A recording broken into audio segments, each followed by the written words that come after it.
You guys are muted, right? Yeah. Yep.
The lights are on here at First Responder Field, and the stars are out. The All-Stars, that is. I'm Jish Sokolsky, joined by Jack Feldman. We're your All-Star broadcasters today. Hello and welcome in if you're hearing us for the first time. We're glad to have you. We are typically the Cropdusters All-Stars, and because we're at the same venue, you get the same voices on the broadcast as well. You're going to have to bear with us a little bit. The PA system did go down in the middle of the starting lineups being announced, but rest assured that will not affect us. We're going to give you the best time we got.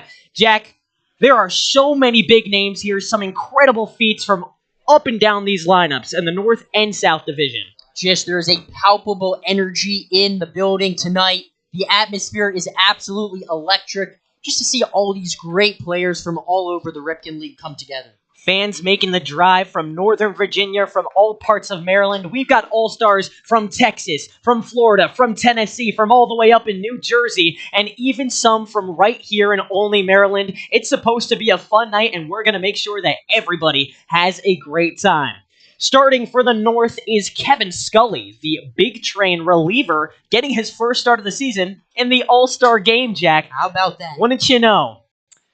He'll lead off against Tim Nicholson, the center fielder from the Alexandria Aces, to start off. A two-time All-Star, getting his second work with the South All-Star team. Last year, mainly a catcher. Today, starting in center field. You could see before the game all these guys meeting their new teammates for today, chatting it up. It really is exciting. Ripken League, one of the best collegiate baseball leagues in the country, come together. There really is a huge collective of talent tonight. There's a collection of talent, a collection of respect, too. As you said, Jack, all these players, we're talking, we're chatting before the game. They've competed against each other so hard. Now they get to have some fun and see what it's like to be on each other's teams. Tim Nicholson, the leadoff man for the Aces, comes in, a two-time All-Star, is on a 14-game hit streak coming into the day. That's pretty All-Star caliber if you ask me, Jack. Kevin Scully has his hands full early on in this game. One thing you're going to notice with this game, because there is talent up and down each lineup card, we'll have a lot of pinch hitters, almost a new pitcher every inning. It's going to be exciting. So you're going to want to stay tuned for the whole thing. And it should be a really competitive game, Jish. Both the North and South All-Star teams absolutely chock full of fantastic baseball players. And we were talking about it before the game. They really are comparable rosters. Absolutely. Jack, there's no clear favorite. Who will win, the All-Star team of the North or the All-Star team of the South? Talent up and down each lineup. Future MLB talent, Jack. I don't want to speak too loudly, but there are MLB scouts sitting in front of us here in the grandstands. So they're going to have a show themselves to perhaps show what they see to their respective MLB teams with the MLB draft coming up sooner rather than later. Kevin Scully to Tim Nicholson to lead off. First pitch, a fastball low and in, ball one. Part of this All-Star broadcast means you get the TrackMan numbers in front of you. It's great. 88 miles per hour out of Scully's hand. The 1-0. Low and away this time. Same fastball, same result. Ball two. Nicholson on the year is hitting .364 with 27 runs, 16 RBIs. He ropes one over the head of Hines at shortstop into the outfield for a base hit. Nicholson thought about two, but stops his run at first. The first hit of the game belongs to the leadoff man, and the South are on the base paths first. Nicholson got a fastball on the inside corner, turned on it into left center field. 87 coming in, 87 all coming out. That brings up the Grays shortstop, James Lehman, hitting in the two spots tonight, hitting .349 on the season. That leads the Grays in batting average and in hits. He's coming into the All-Star game off of 3 straight two-hit games. Turns on the first pitch he sees and sends it foul. Strike one. The first strike that Kevin Scully, the JMU righty, has thrown today. Scully starts him off with a backdoor breaking ball to get ahead. 0-1 the count with Tim Nicholson at first base. He's got 9 steals on the season and 14 attempts. 0-1 the count. Pitch high and away, ball one. Lehman takes one outside and evens things up, the first lefty that Scully has seen today. Now's a great time to talk about the all-star defense for the North. Catching balls from Scully is Ethan Warner, the Thunderbolts catcher, who takes a ball high and away for ball 2. At first base, the big train first baseman Emilio Gonzalez, the hitter of the week. In the middle infield, it's Keenan Bowman of the big train at second, Carter Hines of the Cropdusters at short, with A.J. Martin, the third baseman, standing at the hot corner. In the outfield, from left to right, Jeff Sabater, Andrew Williamson, and Aiden Robbins as Nicholson steals second base on a called strike 2. Warner's too slow with the pop-up and can't dust him. So now there's a runner in scoring position for the first time. It's Tim Nicholson for the South.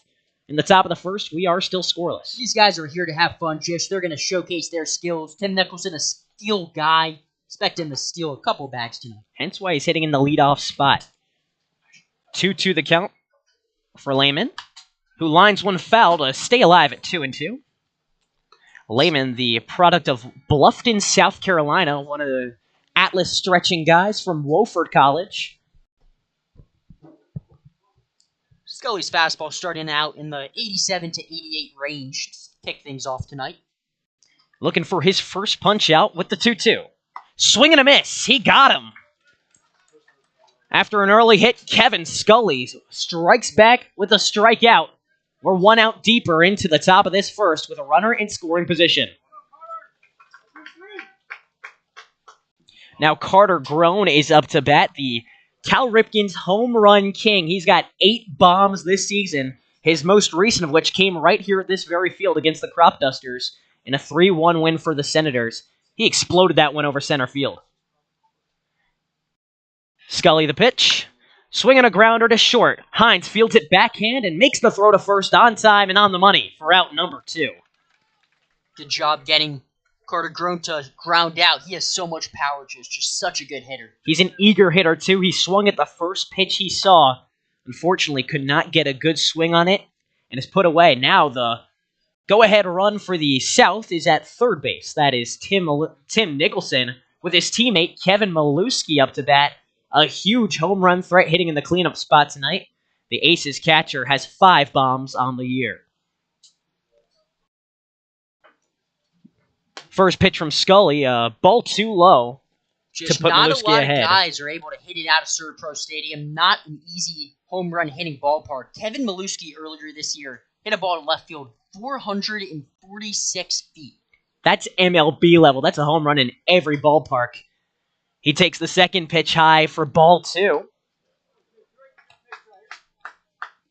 Kevin Maluski steps back into that righty batter's box. Manning the catching duties today. Not the only catcher in the South's starting lineup, though.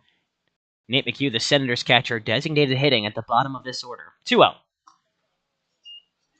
Too low, ball 3. So now Scully's at risk of walking his first batter. He's already got a punch out today and a hit. The walk is really the only thing missing from his resume. 3-0. Swing and a hard hit ball down the third base side. That scores Nicholson from third. Maluski with a head of steam heads towards second and stands up for the double. A 2-out double from Kevin Maluski to bring home his Aces teammate. There are plenty of Alexandria Aces on this South roster. That was a middle fastball from Scully, and Maluski did not miss it. An RBI double to bring the South's lead to 1 in the top of the first with 2 outs. And Nathan Brewer up to bat, playing left field tonight from Middle Tennessee State. The Senators' finest leads the team in at-bats, steals, and average. He pops the first one foul for strike 1.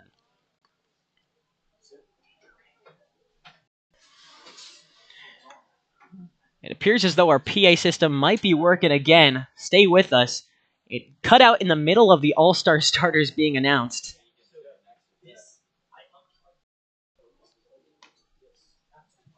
Two outs with 1 strike and no balls and a runner at second. Scully deals.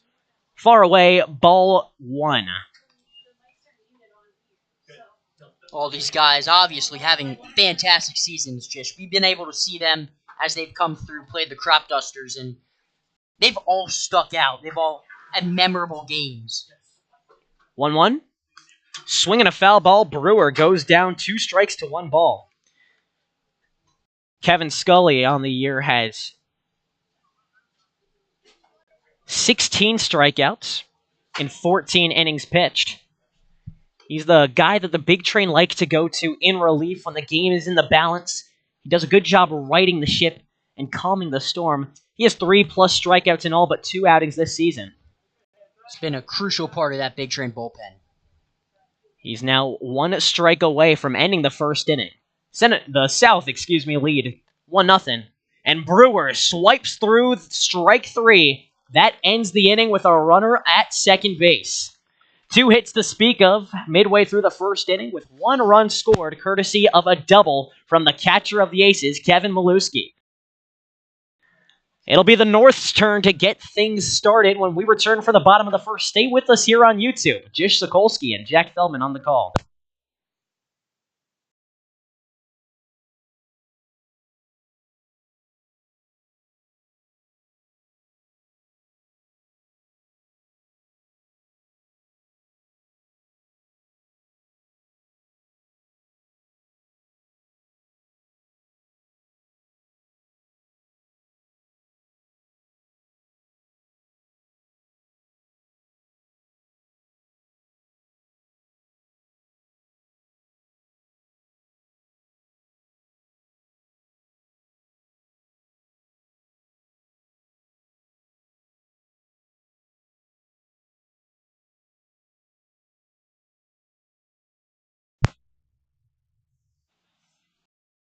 We're midway through the first inning. The South drew first blood with a 1-0 lead.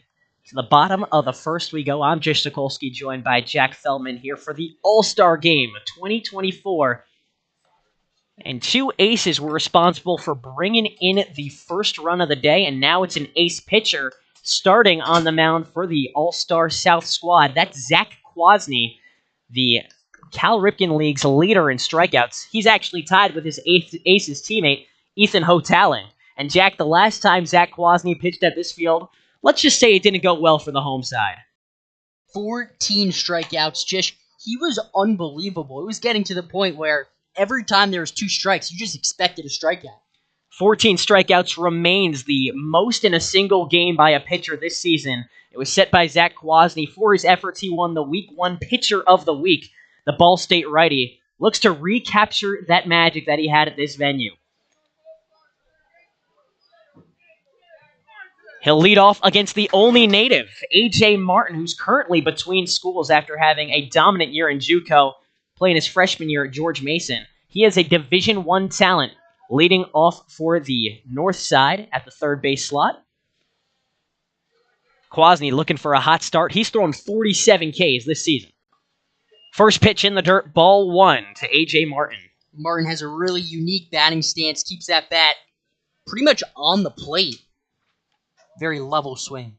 Martin is hitting .338 on the year. The Giants' leader in batting average and OPS. And he's the hometown kid, too. He went to Our Lady or played in the area here. He went to St. John's College for high school.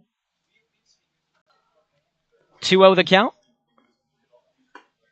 Finally, Kwasny gets on the board with his first strike, but expect to see many more of those from the Illinois native.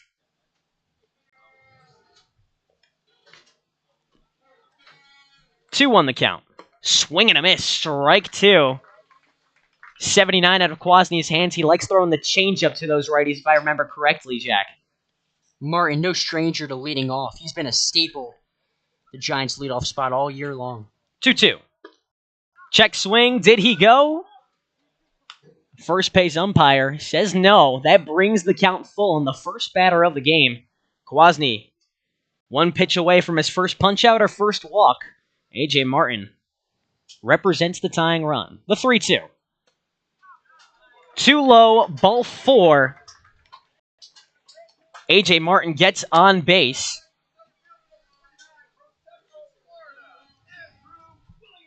And Andrew Williamson, the Big Train center fielder, up to bat. Jack, to speak candidly, the Big Train produce MLB talent seemingly year after year. Andrew Williamson, the UCF center fielder, might just be the next one to make it to the pros. his numbers suggest so as he pops one foul for strike one. On the year, this guy's hitting .429. That's second in the league. He's tied for first in hits, first in slugging in the lead at .869. An OPS of .1374. Leads the league with 21 extra base hits. There's nothing this guy can't do offensively. The 0-1. Misses off the bottom corner for ball one. And he didn't even start the season with the big train. He came in midway through the year. He's been the best hitter in the Ripken League for my money. He also leads the North Division with 7 home runs. 1-1 is outside for ball two. Just such a professional approach in the batter's box, very disciplined. When he gets his pitch, he doesn't miss it. The most recent Big Train MLB member was Nolan Shinuel. I don't know if I pronounced that right, but he was the 7th overall pick in last year's MLB draft. As Williamson flew out to foul territory in left field, Brewer the one to make the squeeze, but A.J. Martin tagged up from first to get to second, puts the first runner in scoring position for the North, and now he's got his Gaithersburg Giants teammate up to bat. That's Aiden Robbins, the right fielder tonight. He leads the Giants with 4 homers this year, including 2 the last time he played at First Responder Field. Giants offense very comfortable playing here, Jish.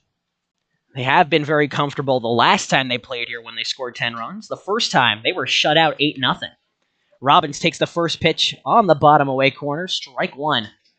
1 out in the bottom of this first. The South lead the North 1-0. A.J. Martin, the lone runner at second. Robbins cracks one into center field, and it falls for a base hit. Martin stops his mad dash at third base to put runners in the corners with 1 out. And the league's leading hitter up to bat, Jeff Sabater of the Thunderbolts, playing left field tonight and batting .435 on the year. This guy's no slouch. I saw him taking BP before the game, just everything to left field, shooting it the opposite way. Has such good control of the zone. He's got 30 hits and 69 at-bats. First pitch hammered into the gap in right center. It falls for a base hit. Martin scores from third. Robbins stops at second. And Sabater brings in the North's first run to even us up at 1-1 in the bottom of this first.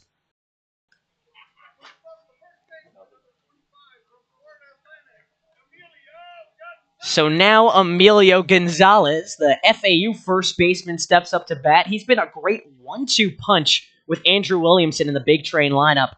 This guy is the reigning hitter of the week in the Cal Ripken League. He's second on the Big Train in slugging average and has the most games played of the All-Stars.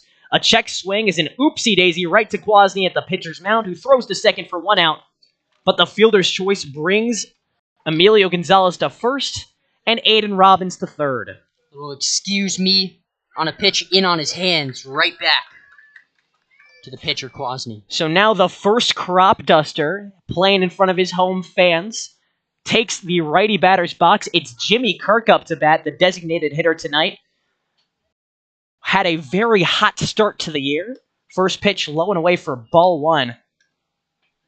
Jimmy Kirk was one of the few batters in the Aces game who had a hit against Zach Kwasny. Now looking for a second one to give the North the lead. Checks his swing on the bottom corner, strike one. Jimmy Kirk so good at going the other way. That's where most of his power is, to right field. Jimmy Kirk has hit 3 home runs this season, but none in a month. Gonzalez runs from first. He powers one to right. There's that opposite field swing, Jack, but he just sent it foul for strike 2. Jimmy Kirk so big and so strong that sometimes even when he doesn't get it directly off the barrel, he can still power it out of here. We power that one into the North Side's bullpen, where Pavlos Piparakis is warming up. 1-2, kept on the ground and foul. Jimmy Kirk stays alive with a 1-2 and 2 outs in the bottom of this first. He's got runners in the corners. Aiden Robbins is at third. Emilio Gonzalez, the runner at first, who threatened a steal earlier before Kirk fouled one off.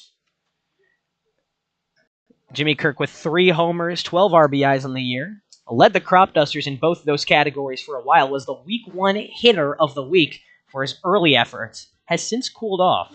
We'll see if he gets his 4th bomb in the All-Star game. 1-2 is outside. Kirk evens things up with 2 balls and 2 strikes.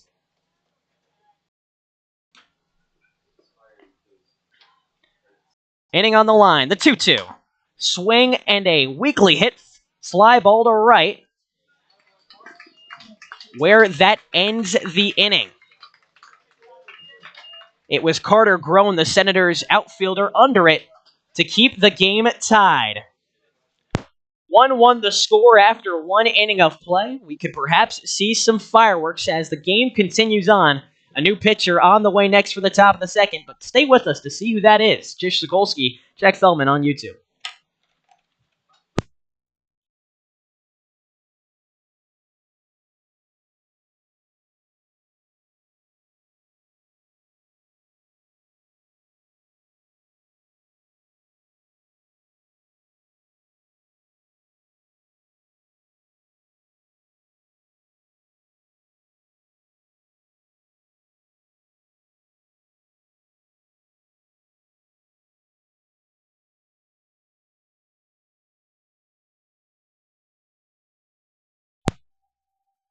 Top of the second. We don't take any breaks here for the All-Star game. The South and North are tied at 1. I'm Jish Sokolsky, joined by Jack Feldman. There's a new pitcher for the North as well, and it's the hometown kid, Pavlos Piparakis, the Cropduster out of Troy University, has led the Cropdusters in strikeouts all year long.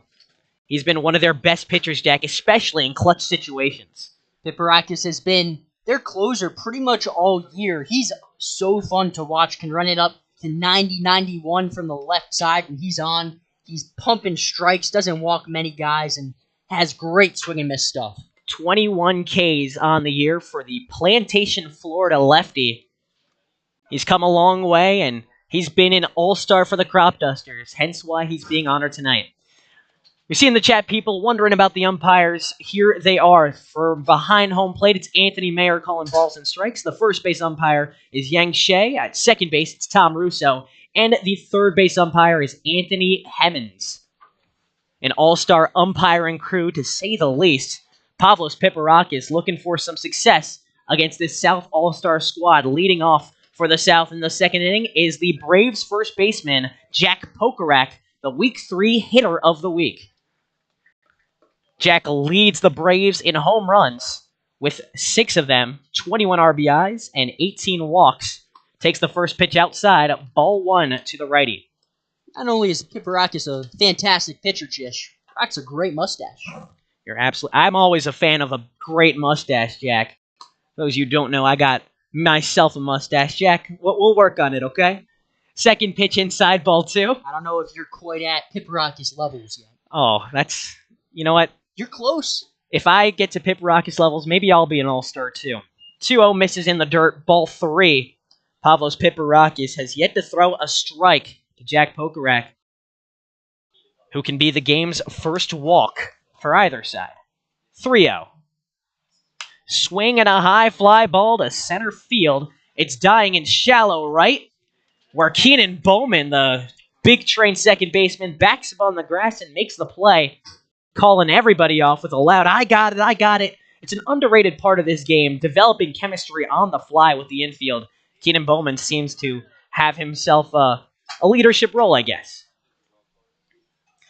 And now another ace is up to bat. Ethan Plyler playing second base tonight from the College of Charleston. Tim Nicholson was the game's first run at the top of the order, who was one of 2 aces that have already batted. Kevin Maluski, the catcher, brought him home.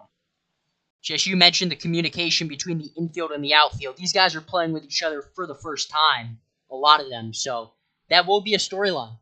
You're absolutely right. He did have his big train teammate Andrew Williamson in center field, but Robbins right behind him in right. He made himself known as Plyler fouls off the 1-0 to even things up at a ball and a strike. You saw at the beginning of the Cropdusters season, that was definitely something that took some time to get used to. Summer ball with people coming from all over the country. 1-1 the count. Piparakis finds the bottom corner with the fastball, strike 2.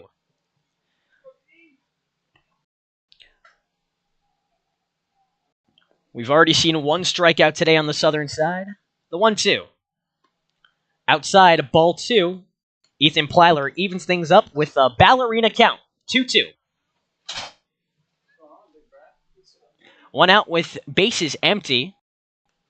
The pitch from Piparakis. Swinging a foul ball, Plyler keeps it going. Piparakis really utilizes that changeup from the left side. Loves throwing that pitch to righties. He wants his first strikeout as an all-star. He's got 21 of them as a Cropduster. Piparakis brings the glove to the mouth and delivers the 2-2. Outside, ball 3, a full count for Ethan Plyler. Just you mentioned that we're going to count earlier. We know the Cropdusters fans know what that means. Why don't you explain that for the other audience? I think it's pretty self-explanatory when the count is 2-2, like a tutu that a ballerina wears. Plyler fouls off the full count pitch to stay alive at 3-2. Plyler is hitting .329 on the year. He has 17 strikeouts, 12 walks. One pitch away from either of those results. Piparakis shakes off the first idea from Warner, and Plyler ropes one barely foul into left field. Piparakis has been 89-91 in his inning of work so far. Doesn't have the command we typically see from him. Usually, he does not get into many 3-ball counts. Piparakis on the year has not thrown many balls, or many walks, only 3 in 14 innings pitched. Only 3 earned runs as well. The 3-2 skips off the dirt. Ball 4, Plyler takes a base on a full count. An all-star at bat for the second baseman. That is so impressive, Jish. In a league where we see a lot of pitchers with electric stuff, a lot of pitchers don't have that command. And for Piparakis to have that control, only 3 walks in games that count, it's pretty unbelievable. Now Piparakis has to face off against the 8-hole hitter, Matt Colella, who has 2 4-hit games on the year, including one of them at this very ballpark in a 13-3 win that the Grays beat the Cropdusters. First pitch too low, ball 1.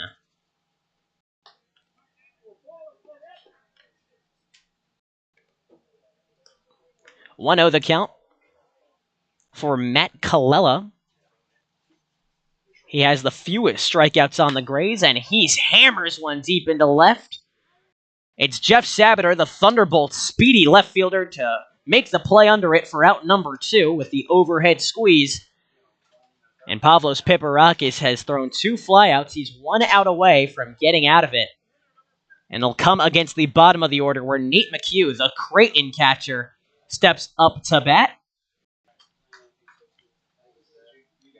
This guy is the designated hitter tonight, although he leads all catchers in the league in innings played, 145 in 24 games. He's a catcher with a lot of stamina. 2 outs and a runner at first. Piparakis gives him a look, and the lefty deals. 2 low, ball 1. McHugh gets ahead. In a league where GMs are scrambling to find catchers sometimes, McHugh catching that many innings, really being a horse, is so impressive. Nate McHugh probably had to travel the furthest way of all these All-Stars to play in this league, coming all the way from Franktown, Colorado.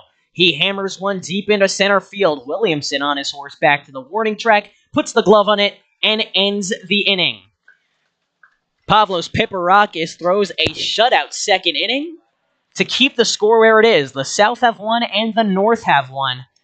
And we're set to see a new pitcher for the South, so keep it locked here. We're going to stay right here. Matt Hoover, the next pitcher to come out for the South. The Senators' ace.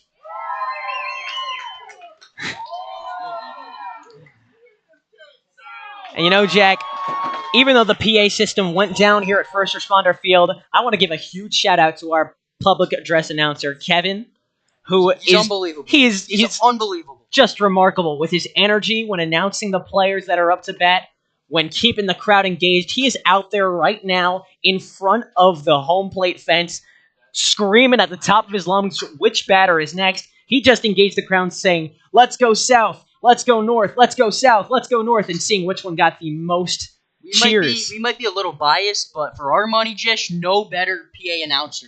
He doesn't have many flubs either in the technical sense of what an announcer should do. When he starts introducing that starting lineup, I get goosebumps every time. I love to pretend that I'm him sometimes. You know, I start mouthing along. That's a little weird, Jish. I don't think that's a little weird. I think that's, imitation is the highest form of flattery, Jack. You ever consider that? Anyway, Matt Hoover is the pitcher out next for the South. He's scheduled to go for the next 2 frames. The Western Michigan righty hails from Buchanan, Michigan. Has 4 starts on the year, 27 and a third, with a 3-1 record.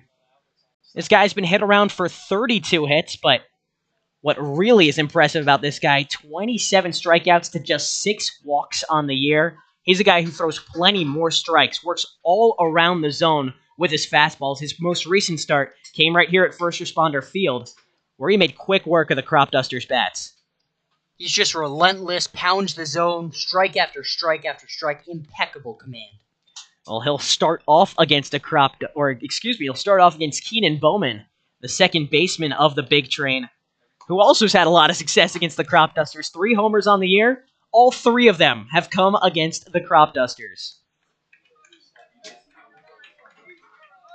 Matt Hoover did play in 2 games against Big Train. Totaled 9 innings with 10 strikeouts, only 5 hits allowed, and no earned runs in both of those starts. This is a guy you want out there against some of the premier hitters in the league. First pitch, Bowman fouls it off for strike 1. Keenan Bowman had a solo shot the last time he played here in the top of the 9th in a 3-2 Big Train loss.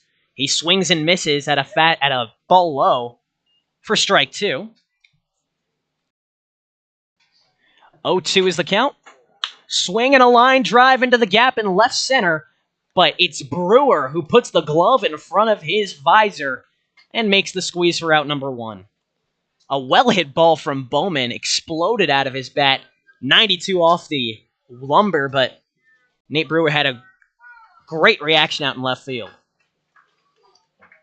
Just that'll bring up a guy we know very well, Carter Hines. And for those of you that haven't watched him play, every swing, every hit is the exact same. First pitch, too high, ball 1. Carter Hines, the Shippensburg shortstop and root of the Cropdusters, leads the team in hits and runs and steals. Hitting in the 8th spot tonight, he plummets one into right center. It's traveling back there and falls off the wall for extra bases. Carter Hines gets a double. He only has 2 on the year. That would be his 3rd, and the Cropduster puts on a show in front of the home crowd.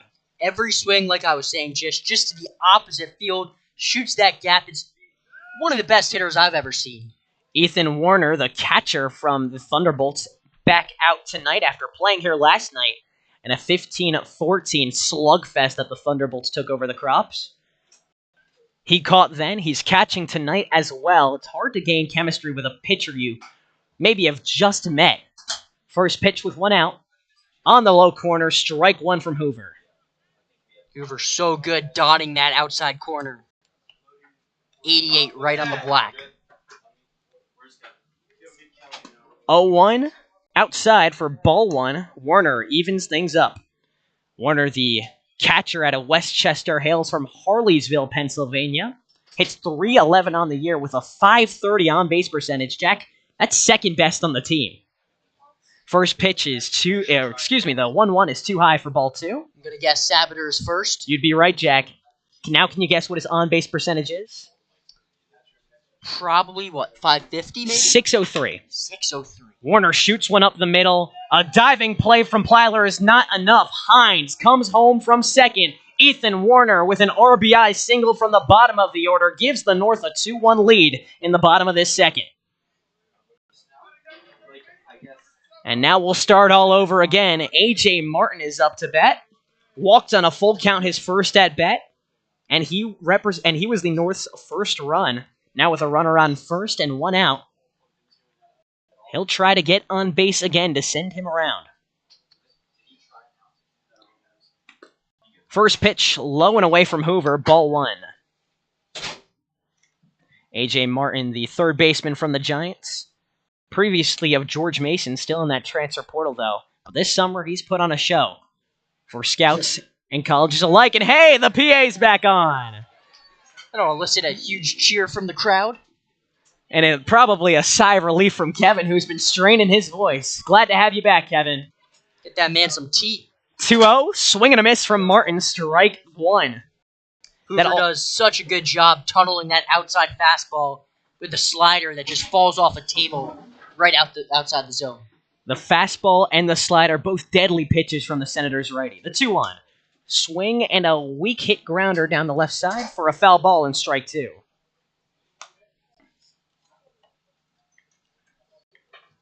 Matt Hoover, one of two Western Michigan pitchers for the South Division. Ethan Hotaling was another one. He's currently in the transfer portal. His numbers on the year suggest he should go to a high-class D1. The 2-2. Sliced into the outfield for another base hit. A.J. Martin rounds for two, and he will get there standing up. Warner continues his run beyond the third base bag. He's coming home. The play at the plate is not to be made. Ethan Warner scores off an A.J. Martin double. The North lead 3-1 in the bottom of this second. It's good to be back, fans. Inside out swing from A.J. Martin, 94 miles an hour off the bat into the right center gap. That slider, 83 out of Hoover's hand, as you see on the broadcast, was right in Martin's range. He found his first pitch he can turn on. That's his first hit of the day. He went out and got that. That pitch was off the plate, not a strike. Williamson pops the first pitch he sees down the first base line, but it's the catcher, Maluski, who puts the glove on it and makes the always challenging pop fly from the catcher for out number two. Maluski did a good job turning, putting his back to the field, because that's the way the ball is going to break. Much easier to catch a pop-up at the catcher position like that. A play we've seen flubbed many times over, and now it's Aiden Robbins up to bat. In his first at-bat, he brought home A.J. Martin on an RBI double.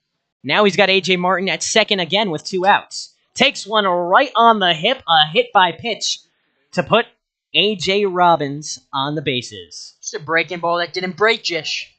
An indestructible ball. So two Giants are on the base paths. Jeff Sabater up to bat. The league's leading hitter at .435 into the season with an on-base percentage of over 600, Jack. Martin at second with Robbins at first. Jeff Sabater does so much well. Just this huge speed demon on the bases. Plays good defense out in center. Great contact tool. He's playing left tonight with Williamson in center. Takes the 1-0 pitch high in the corner for strike one.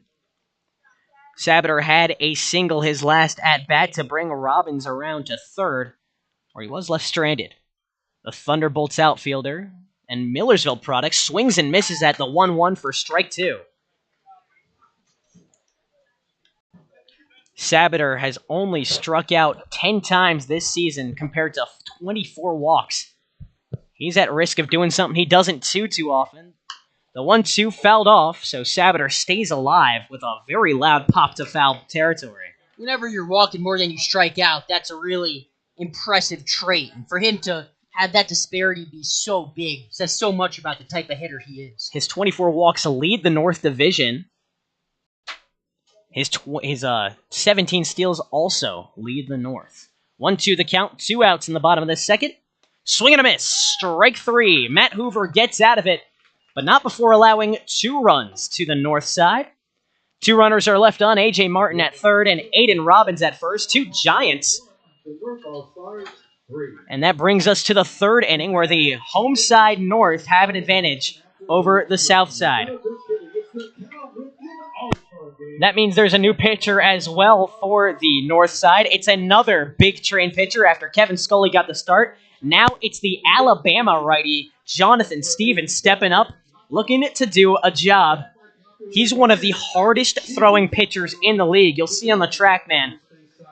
But his stuff is topped in the mid-90s. This is an SEC talent if we've ever seen one. And I'm sure the MLB scouts in front of us are paying extra close attention to this reliever. We've only seen him at Big Train where we don't have access to the TrackMan. To see him at home where we can have the TrackMan right next to us, that's going to be really fun to watch. He has a high-octane fastball. Jonathan Stevens comes from Birmingham, Alabama, has thrown in 19 innings this season with a 3.1 ERA, or a 3-1 record, excuse me. 1 save, 16 hits with 7 walks, but only 3 earned runs gives him an ERA of 1.42. He's got the second most strikeouts on the big train, the 4th most in the league, 34 punch-outs. He's got an air-bending slider to go with that fastball, and already on the warm-up pitches, Jess, we're seeing 91, 92, something we don't see that often. This is a guy who has an elastic elbow as well. Got his first save against the Cropdusters a few days ago, but got his first win the next day against the Aces. This is a guy who pitches in big moments and can pitch in consecutive days. High-pressure pitcher. They're in high demand, but in short supply. Jonathan Stevens has been a blessing for the big train this year. Him and Max Martsolf have been probably the best 1-2 duo out of any bullpen of any team in the Cal Ripken League this season. Emilio Gonzalez. Leading off for the South in the top of the third is the Aces center fielder, Tim Nicholson. Hailing from George Washington University. My cousin went there as well. Oh, what do you know? It's just down the road in Washington, D.C. The sun is setting beautifully here at First Responder Field, casting long shadows from right to left. Stevens versus Nicholson to start. Swinging a foul ball, a dinger off of one of the support poles for strike 1. Nicholson. Tim Nicholson had a single in his first at-bat to lead off the game. He was the game's first run as well, came all the way around on a double from his Aces teammate, Kevin Maluski. 0-1 the count. Swing and a miss, strike 2. Already seeing 94 out of the hand of Stevens. And it just looks so easy for the Alabama reliever. 0-2 the count for Nicholson. At risk of going down on strikes for the first time today. 0-2. Too high, ball 1. Stevens gave him a test pitch with the heat, see if he would swing at anything outside, but Nicholson stays disciplined, keeps the bat in his shoulder, and gets one back. Now 1-2 the count. Stevens has 34 strikeouts on the year, and that's jutted up the middle. Hines covers at second, makes the throw to first. Gonzalez stretches and puts him away. What a great play defensively from Carter Hines. Twitchy on his feet to cover that middle gap and to make the play. We've seen that all season long from the Cropdusters shortstop. He's had a couple of nice plays tonight already. He split time between shortstop and second due to the Cropdusters' plethora of great middle infielders, but he can play anywhere, Tish. Now it's James Lehman up to bat, the only member of the South to strike out. That was in his first at-bat last inning. Now the Grays shortstop looks to do damage, but instead checks his swing and sends it foul for strike 1. That's a very consistent 94 out of Stevens' hand. That is major league numbers if I've seen it, Jack. That is where he's sitting. Elevating that fastball. 0-1 the count. It was enough for Lehman to put a swing on it. The 0-1, too high, ball 1. Lehman sees it well and evens things up.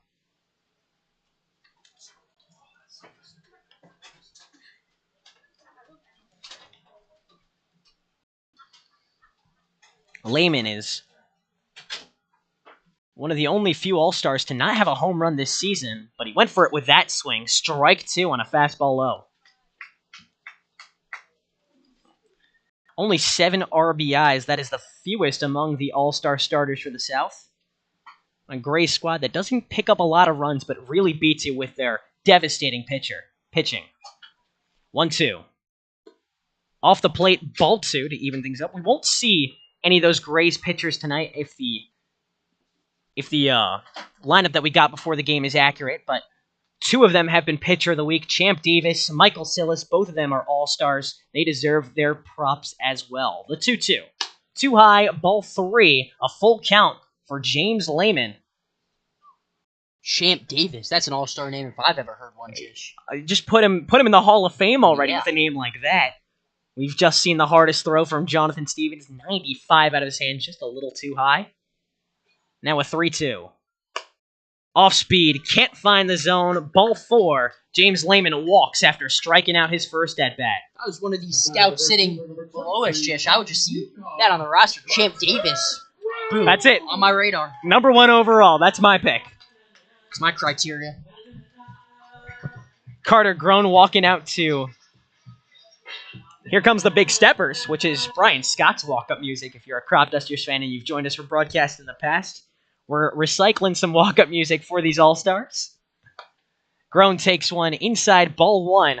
Carter Grown turned on the first pitch he saw last at-bat to ground out to short, but he is the league's home run king with 8 of them this season. He had two home run games. 1-0 the count. Lehman at first, the 1 runner on with 1 out. The pitch. Too high, ball 2. Stevens just not consistently locating that slider right now, missing up and in a little bit.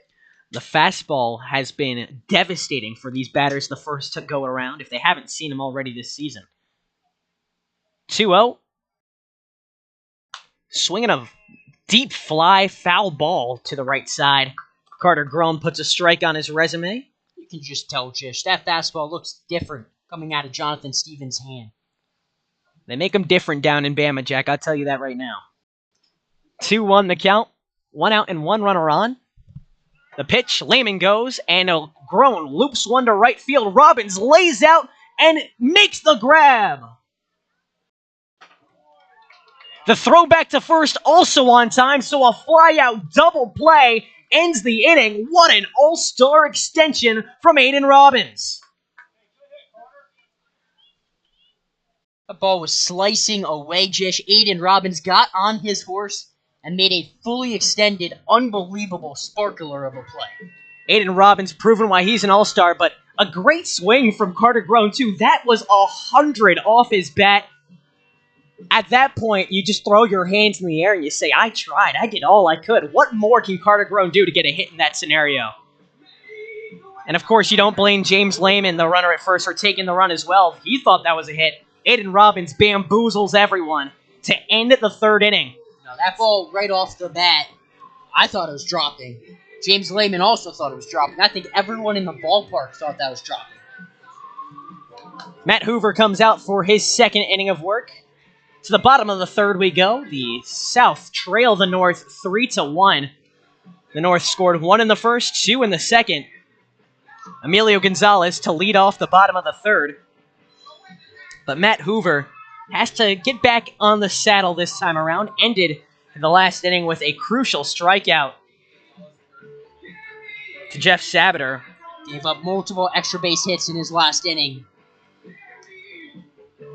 2 doubles, 1 from Carter Hines, the Cropduster shortstop, 1 from A.J. Martin at the top of the order. That helped score Ethan Warner and give the North the lead. Coming to the plate for the North All-Stars, the first baseman number 45 from Florida Atlantic, Emilio Gonzalez. I'm glad our viewers now get to hear Kevin's voice. He's an all-star PA guy if I've ever heard one. Emilio Gonzalez steps up into the lefty batter's box. First pitch devoured into left field, but it lands foul for strike 1. It's got to be the approach when you're facing Matt Hoover. There's so many first pitch strikes, you got to want to jump him. Matt Hoover's fastball sits around 86 to 89, the 0-1. Swing, it's hit right up the middle. The shortstop Lehman fields on the run and throws on the run for out number 1. And that's what Matt Hoover can do. He can induce ground balls. He can also induce some quick innings due to his strike throwing. Jimmy Kirk steps up to bat now after flying out in his previous time up to end the 1st inning. Got a little extra applause being the Cropdusters' hometown hero. This is his 3rd season with the team as he takes the first pitch low and in for ball 1. And he's been the Cropdusters' home run leader in back-to-back seasons. 1-0. Slapped to left field for his first hit of the night. Jimmy Kirk hits a single to start off 105 miles per hour out of Jimmy Kirk's bat. That ball was at his knees. He went fishing and didn't miss. 105, Jish. You don't see that often. That's like you fishing, right? You never miss, right? Whenever you drop a line, you always come up with something? Just when I typically go fishing, I don't catch much. Oh, that's unfortunate. You should go fishing with Jimmy Kirk then. Maybe. Keenan Bowman, the next batter up with one out. And Jimmy Kirk at first. He fouls off the first pitch for strike one. The ECU second baseman lined a pretty one to left field his last at-bat. Unfortunately, it was robbed by Nate Brewer out in left. The 0-1. Swing and a miss, strike two. A dramatic swing on some high heat. He's down to his final strike of the at-bat. Kirk takes a lead at first. The big fella has one steal this year. It's a sight to behold when he tries it. 0-2, swung through. Strike three, Matt Hoover made quick work of Keenan Bowman and put him on ice. Shortstop number 4 from Shippensburg, Carter Hines. So now Carter Hines has a chance to really bring this home crowd to its feet. He hit a double his last at-bat. Now he's got his Cropduster teammate Jimmy Kirk on the bases. Instead, he slices one weakly to second. Plyler makes a mad dash, but can't make the toss. Carter Hines beats it with an infield hit. 2 hits this inning, both by Cropdusters. That's what he can do. That ball had a lot of English on it. Hit 40 miles an hour, Jish, but sometimes that's all it takes. We in the business call that a swing and bunt. It landed right by his hands on the bat. Died too quickly. Didn't even make it to the dirt. Plyler had to make the run from the outfield grass to the infield grass. Now with 2 on and 2 outs. Look at that. 2 Cropdusters on the base paths, Jish. It's like a normal day at the ballpark. Warner takes the first pitch in the belly of the zone. Strike one.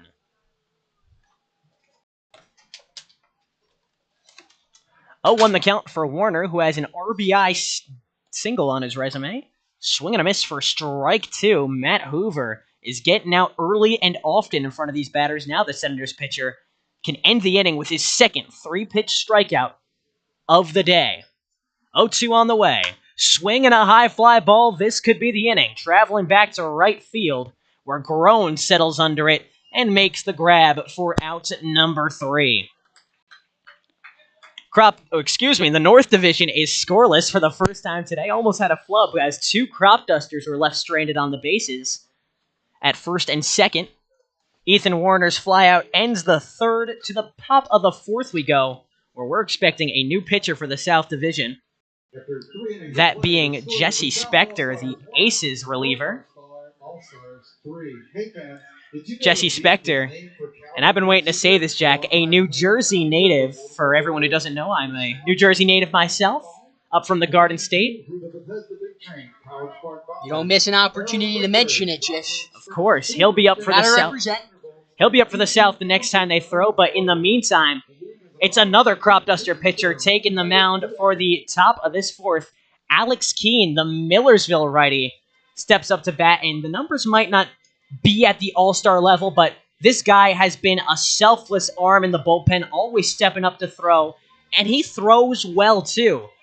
He's got a very good velocity for a Division II prospect, 88 miles per hour on the fastball. It's sneaky fast. That's something you don't see on the eye test, but it just gets by you, Jack.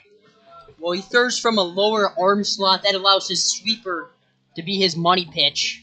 Really nice pitch, and he got hit around a little bit in his first outing of the year against Big Train, and since then he's been absolutely lights out. Alex Keene has 5 games played, 2 starts, 13 innings played. That's the second fewest among the North All-Stars. 7 earned runs gives him a 4.85 ERA with 11 strikeouts, but 3 walks on the year. That's the fewest among all North Division All-Stars. And the fastball does play up. You're right, Jish. He can pop a 90 every once in a while, 91. So Alex Keene now tries his hand. He gets rapturous applause from the Cropdusters faithful. He leads off against the bottom of the order, Jaden Calora, the first pinch hitter of the night. Coming in for Nate McHugh at the bottom. The Braves catcher is one of their finest, hence why he's representing them tonight. Calora, the Louisiana native, goes to Nichols State. He's played in 23 games this season with a 2.88 ERA, 3 homers on the year, 17 RBIs. He had a 4-for-4, 2 home run and 6 RBI game versus the Senators early this season. He has the second best OPS on the Braves. Kalura takes the first pitch from Keene High, ball 1. 90 miles an hour on the first pitch from Keene. Typically, it takes him a little bit to get there. It's on the first pitch tonight. He's showing out for the All-Star game, I'll tell you that, Jack. The 1-0 is slapped foul, strike 1.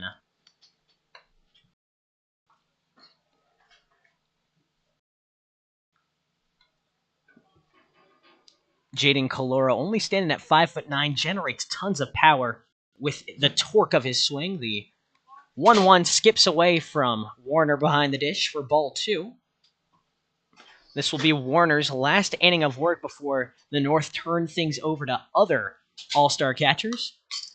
Keene throws a strike at the hands, fouled back for strike 2. He's really hammering that inside corner against Kalura. He's trying to get it in on his hands. 2-2 the count. None on the base paths. Kalura leading off the top of the 4th. He swings and fouls it off. We'll do it again. He stays alive. 91 out of Alex Keene's hand. That's the hardest pitch we've seen him throw. And we've seen a lot of games of Alex Keene. We have. Wearing that trademark headband under his hat. That's a great look. 2-2 the count. His nickname is Sticks with his Cropduster teammates. Chopper to second base. Bowman fields it off the short hop and makes the throw to first, where Kalura makes a business decision by jogging over there. He's out. Now batting the left fielder, number 7 for Middle Tennessee State, Nathan Brewer. Now Nathan Brewer up to bat.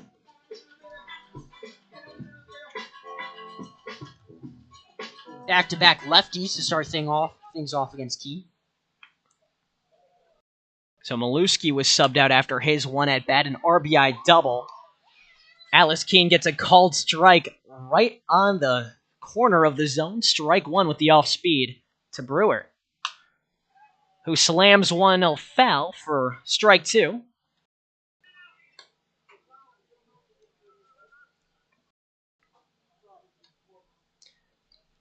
He was the last out in the first inning. Now looking to be the first base runner.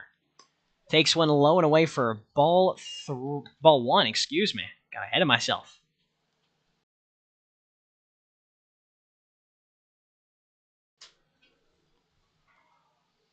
One, two. Swing and a miss. Strike 3. Alex Keene dusted him. Batting next, the first baseman, number 46 from UNC Greensboro, Jack Pokerak. Alex Keene just collected his first strikeout of the day. Now he faces off against Jack Pokerak, the first baseman for the Braves.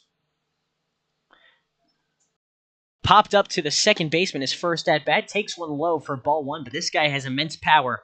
6 home runs leads the Metro South County side. In a stadium where a lot of guys hit home runs, the Braves lead the league in 28 jacks. The 1-0 misses low and away. Ball 2. Ball just seems to fly out of South County High School. 2-0. Swing and a deep fly ball to left field. It's back there, but Sabater makes the squeeze on the warning track. Running hands first into the fence. Sabater ends the inning with out number 3 on the flyout. Alex Keene collects 1 strikeout and leaves none on. No hits, no walks for the Cropduster. The South are put away yet again scoreless. After the 4th inning, it's 3-1 in favor of the North. Bottom of the 4th next. We're suspecting to see some changes soon. We'll keep you updated. I'm Josh Sokolsky alongside Jack Feldman on the call for this one. With a new pitcher out there for the South now, Jesse Spector from Westchester University. Or excuse me, that seems to be a different pitcher. On the lineup we were given, it said that Spector was next.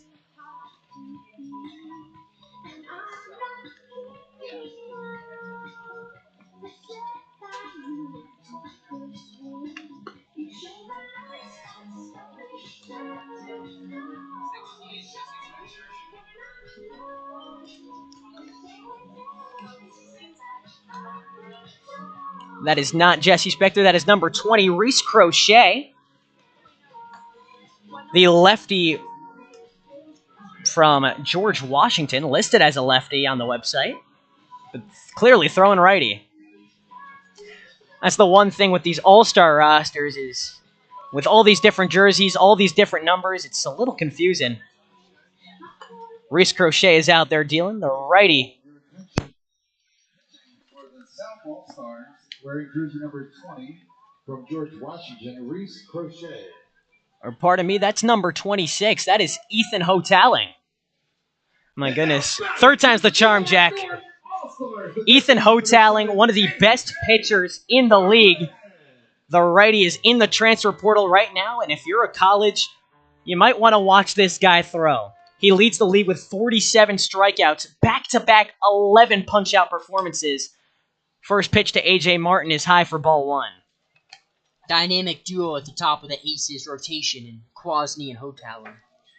They're the Aces. The 1-0 finds the bottom corner, strike one to even things up with a ball and a strike to A.J. Martin. Martin has a walk and a double today. Now with the 1-1, he takes it right down the middle, strike two. Ethan Hotaling having his way early with this North Division batter. 1-2 the count. Hotaling pitched in one game versus the Cropdusters, had 7 Ks in that one. Swing and a miss, strike three. Ethan Hotaling doing what he does better than anyone else in the Cal Ripken League by getting a strikeout.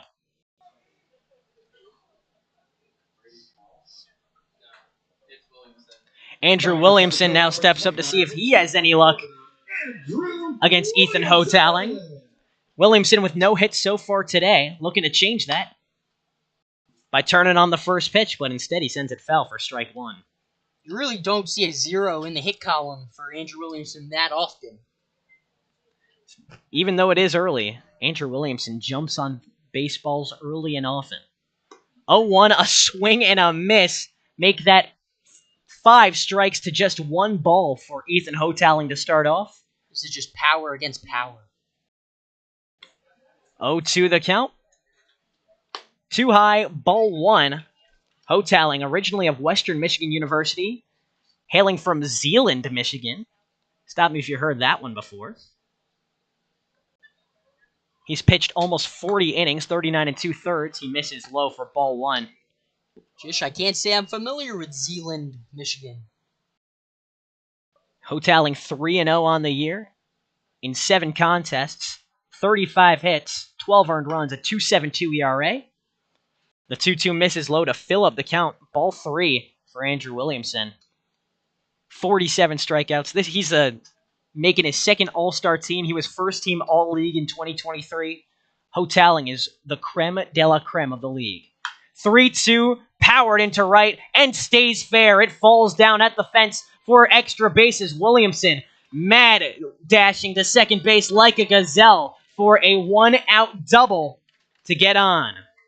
So hitless no more. Andrew Williamson powers one past the Aces ace. And that's what he does. He likes the ball in on his hands, pulls it to right field.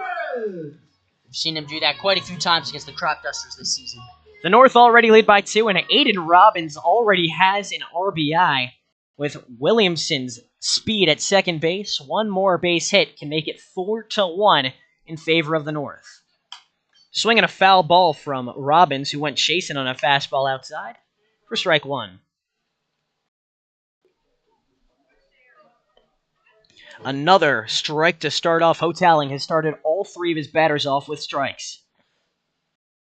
0-1 the count. Swing and a miss, strike two.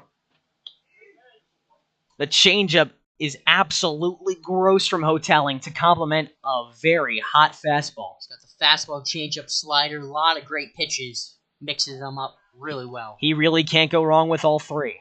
The 0-2 popped down the third base line and sent foul. So we'll do it again with 2 strikes and no balls.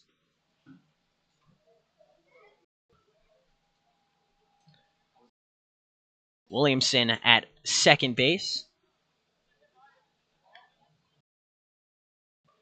He's stolen 5 bags this year. Maybe in the All-Star game he gets aggressive, tries to steal third with a new catcher in the game. Well, now's the time to do it. Try new stuff out. Have some fun. He's got 28 runs. That leads the league. 0-2. Hotaling misses high with the heat. Ball one.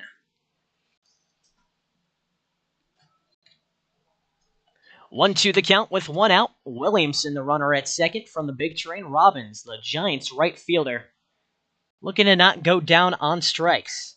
Had a single in the first, a hit by pitch in the second. And in the third, he fouls off the 1-2 to stay alive.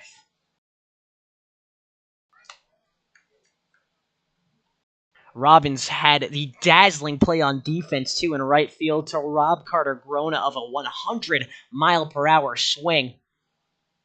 This guy can do it all, a true five-tool player. 1-2.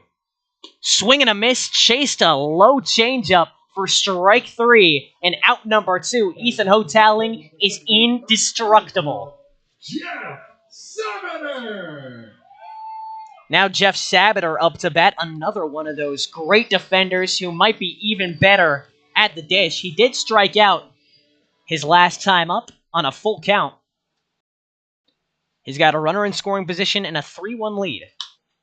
He chops the first pitch he sees down the first baseline. Pokarak fields and tags the bag for out number 3. Ethan Hotaling comes in, throws 2 strikeouts, allows a hit, and leaves a runner on. But after 4 innings, the South's deficit remains at 2. It's 3-1 in favor of the North All-Stars. The North All-Stars 3. Hey fans, let's give a big shout out to all the All-Stars and coaches here today. Did you know there's a new pitcher out there for the big train as well, representing the big train for the North All-Stars. That's number 43, Max Martzoff. Jack, his nickname is Mad Max among his big train fans and teammates alike, and there's a reason for it. This is his second year with the team, his second All-Star nod. He was the first team All-League closer last year, and that's because he is trustworthy. He leads the big train and the North Division with 36 strikeouts. He's only pitched in 16 innings, Jack. That includes a highlight of a game against the Giants where he only went 2 innings but threw 6 strikeouts. That means he struck out the side twice to end the game and pick up the save.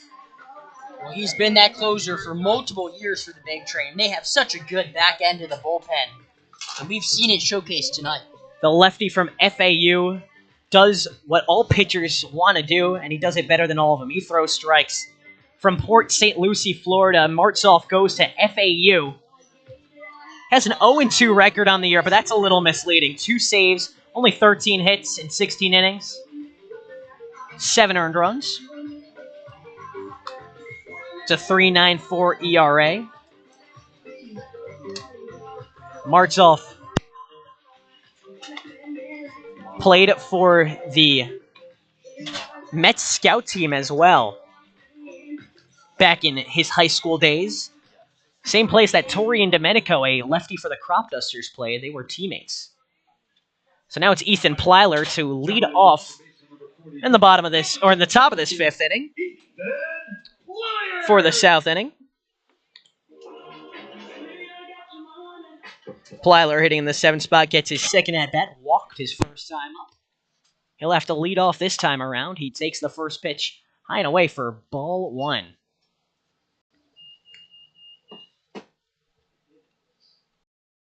1-0 the count for Plyler, who takes one right in the gut of the zone. Strike 1. 86 out of Martzoff's hands.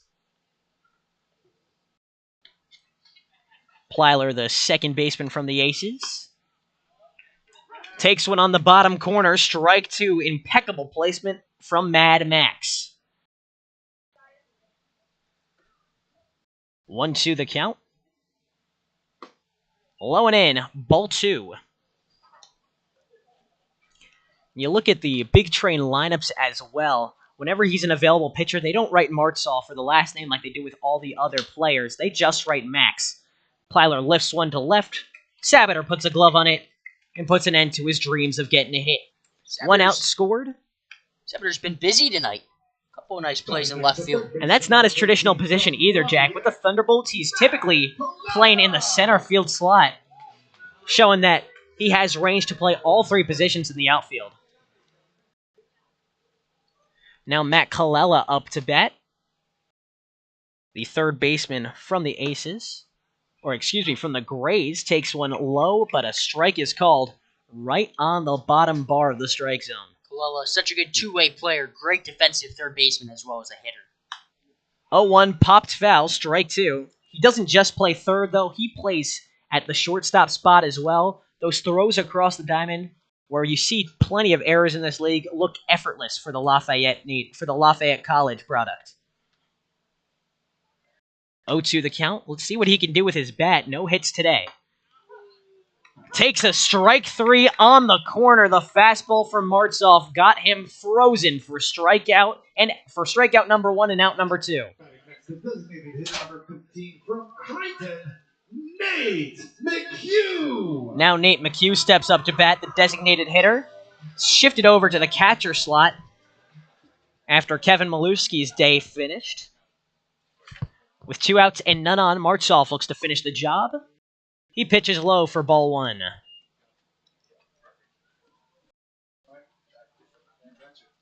Good take from McHugh, the product of Creighton and the Senators. But the catcher takes one on the low corner again, strike one. That's where Max Martzoff has made his money, on the low inside corner to righties. They have not swung at that all day. He's hitting that spot consistently with that fastball. 1-1 the count. Check swing on a ball low. Did he go? He did not.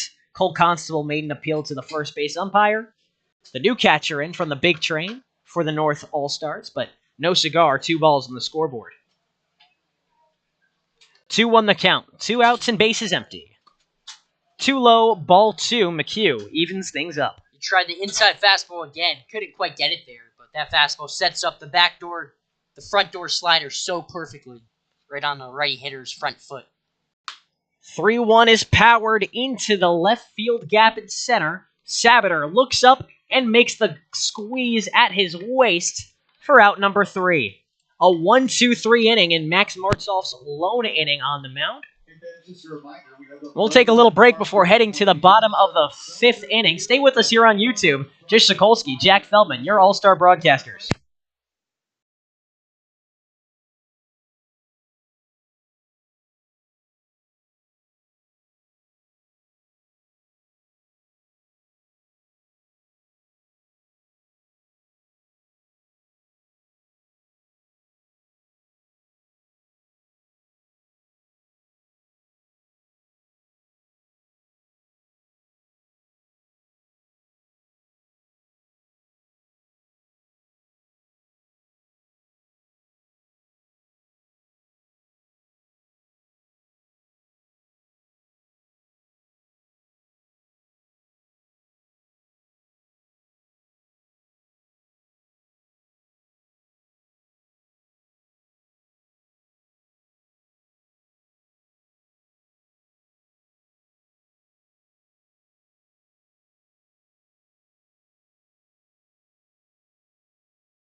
A new pitcher, but the same team represents the South All-Stars. To the bottom of the 5th we go.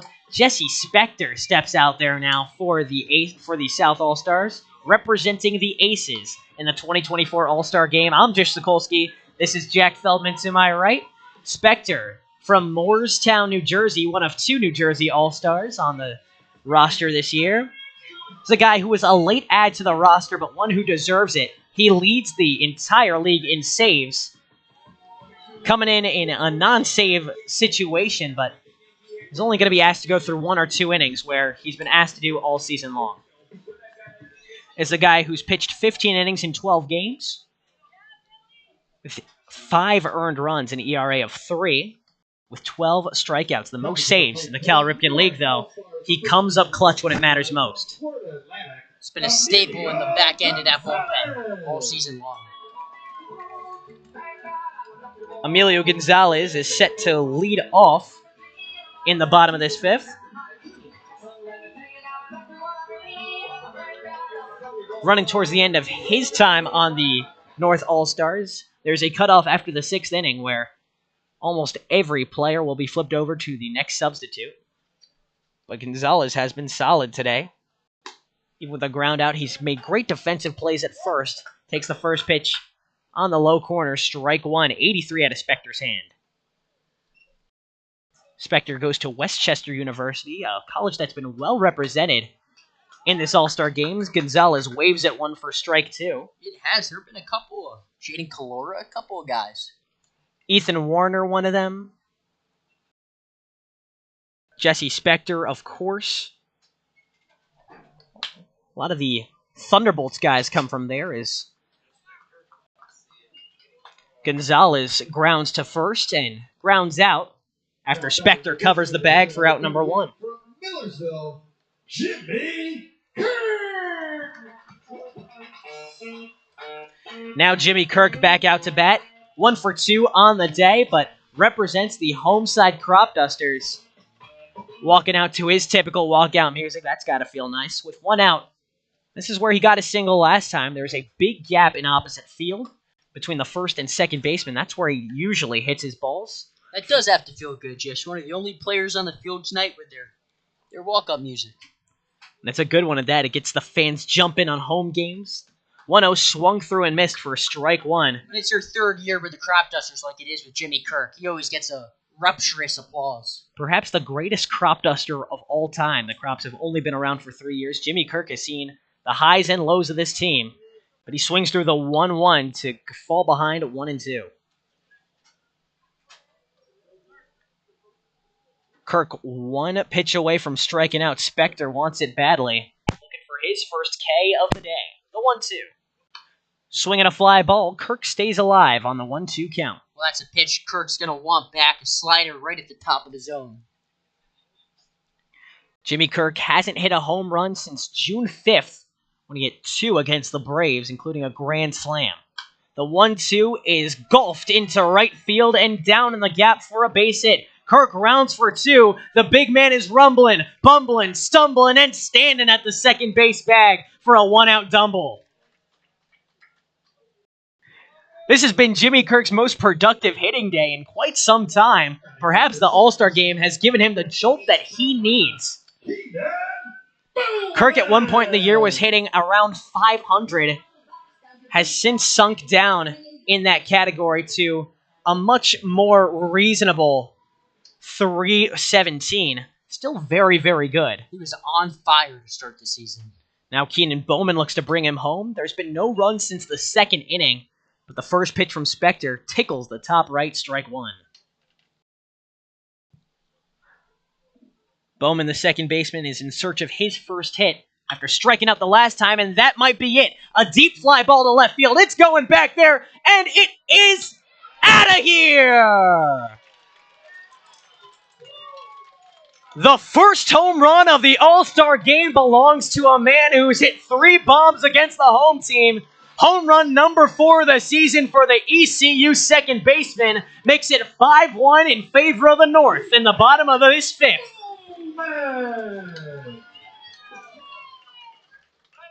That is not the first time we saw Keenan Bowman go yard here. Hopefully after today, it is the last, Jess. As Cropdusters fans, yes, you would hope so. But as fans of baseball, and if you're an MLB scout seeing, hey, he goes to ECU, he's having a great year, an all-star, just hit a home run to empty the bases with 1 out and give his team a 4-1 lead, there's a lot going for Keenan Bowman right now. Carter Hines, the Cropduster, the next batter up, one of 2 members of the North All-Stars that will go all 9 today.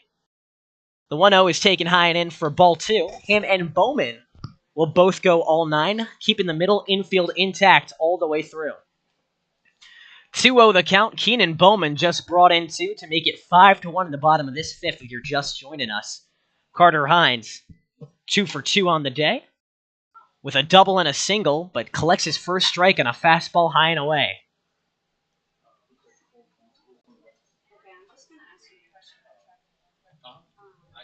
Two 1 is the count. 1 out and base is empty. He clubs one into center field, but right at the defender, Tim Nicholson, gives a little bunny hop to put him away for out number 2. Carter Hines having himself a game. Another hard hit ball just right at the center fielder. He's hitting some of the hardest balls I've seen him hit all season, Jish. You're absolutely... Jack, if he can continue this for the final stretch of the season, then the Cropdusters might be able to hang on to their slim playoff hopes.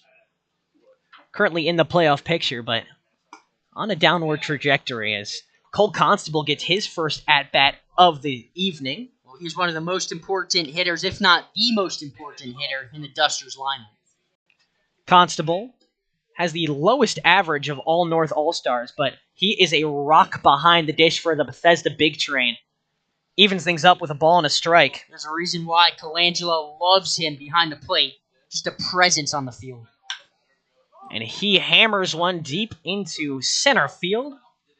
Nicholson stares up at it and makes the squeeze for out number 3. Back-to-back flyouts to the center fielder finally puts the 5th inning to bed, but not before the North grab 2 back off of a 2-run bomb from Keenan Bowman. It's 5-1 in favor of the North. The South looking for their first run since the first inning. Stay with us on YouTube to see if they can get it.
In favor of the North after 5 innings of play. The All-Stars are out, and they are not disappointing tonight.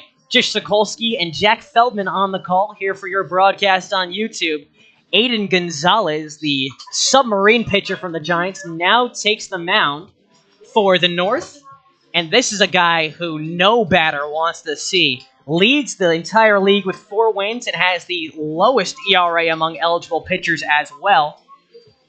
Aiden Gonzalez, even after giving up a couple of runs in yesterday's game, has an ERA of 1.24 and a whip of 0.92. Sometimes when you see sidewinders, especially at this level, the accuracy just isn't there yet, but that is not an issue with Aiden Gonzalez. He pumps strikes, which is so rare to see from a submarine pitcher.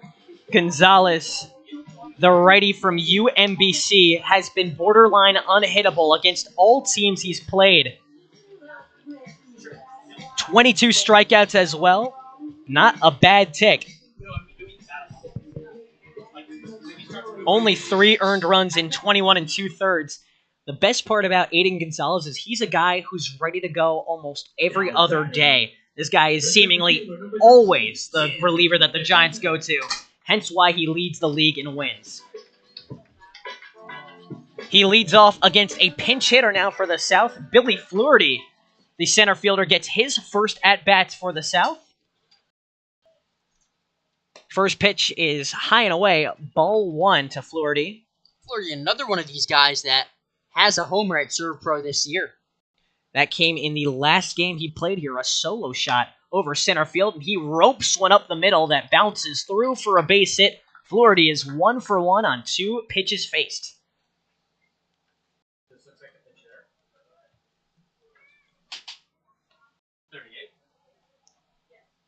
Now it is J.P. Peltier, another pinch hitter, out for the Aces. From the Aces, this is a guy who's been the quintessential leadoff man for Alexandria. Fluharty goes after Peltier fouls off the first pitch, strike 1. Peltier leads the league in stolen bases at 22, and in walks, and in runs. It's a good combination. He gets on, he gets over. 0-1 the count. He's all you can ask for, the speed threat of a shortstop from Wright State. He's got 1 runner on. The 0-1 misses high and away for ball 1. Peltier hails from Vandalia, Ohio. Stop me if you heard of that one, Jack. 22 for 24 in steals. The 1-1 sails to the same spot, ball 2. I've actually been to Vandalia, Ohio. Really? No. Oh, wow. You see, you would have caught me by surprise. This is the second time you've done that to me this year. I got to stop believing you whenever you tell me anything. 2-1 the count with no outs. Flaherty at first. Pitch from Gonzalez. Too high. Ball 3. Peltier is hitting .284 on the year with 27 walks. Only 17 strikeouts. That's a pretty good ratio. 3-1. Outside, ball 4. Peltier sees the square well, doesn't chase at anything, and takes a walk in 5 pitches.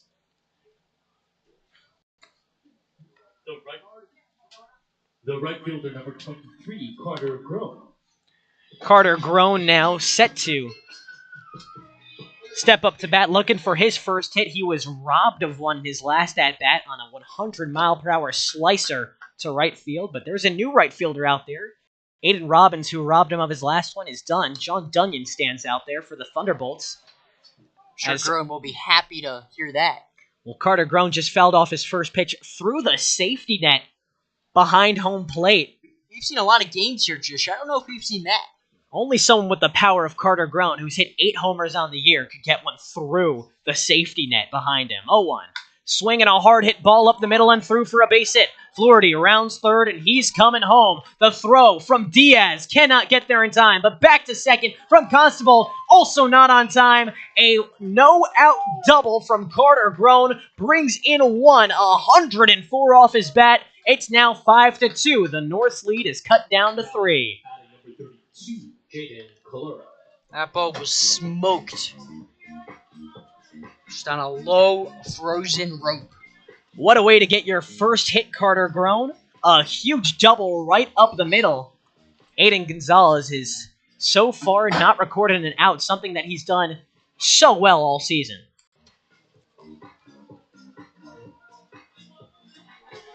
Two runners in scoring position with no outs for Jaden Calora, who grounded out to second base in his first at-bat of the day. First pitch, outside, ball 1. He's a lefty, so this gives the advantage to the batter against the submarine thrower. He can see the sidearm angle just a little better, as he does there as he takes one inside, ball 2. Very advantageous to be a lefty against a submarine righty. 2-0. The Braves catcher pops one foul for strike 1. Cole Constable behind the dish, quickly calling foul, and he goes down a strike. Get to see the ball a long time out of his hand. 2-1 the count, no outs, 2 on. Swing and a ground ball sent foul, strike 2.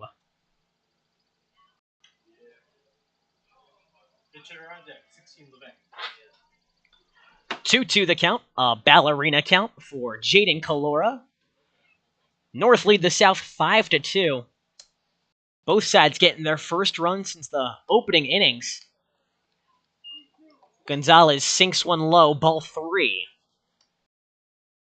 Full count for Jaden Calora now. 3-2. High fly ball, foul ball into the South team's bullpen. So he'll stay alive at a full count. Gonzalez having to work a little harder for this one. He's typically gotten out of innings pretty quickly. Not a lot of walks, not a lot of earned runs, hence why he's an all-star. The 3-2 is plundered deep into center field. Williamson runs back, makes the squeeze, and the long throw back to third. One runner scores, tagging up from third. J.P. Peltier comes home, and Carter Grown is safe at third, tagging up from second. Huge sacrifice fly from Jaden Calora to make it 5-3 in favor of the North in the top of the 6th inning. And you were right, Jess. You said it was going to be a competitive game, and up until this point, I'd say it's a pretty competitive game. South getting themselves back into it. Now a pinch hitter in for Nathan Brewer. His day is done. That is Michael Lavenga for the Grays. They're going to call him out on the appeal. It looks like he left early tagging up from second. That's a great eye, Jack. So Gonzalez throws back to second softly to get his second out. That means Carter Grown is out. Didn't time up the tag up right. Now 2 outs for Lavenga, who takes one low and away for ball 1. Lavenga, on a Gray side that doesn't hit a lot of home runs or RBIs, he leads the team in both categories. 19 ribbies, 1 homer. That came against the Cropdusters. Go figure. 16 walks. And has 2 triples on the year, too. So this guy has some power and some speed in his arsenal. 1-1. Outside ball 2.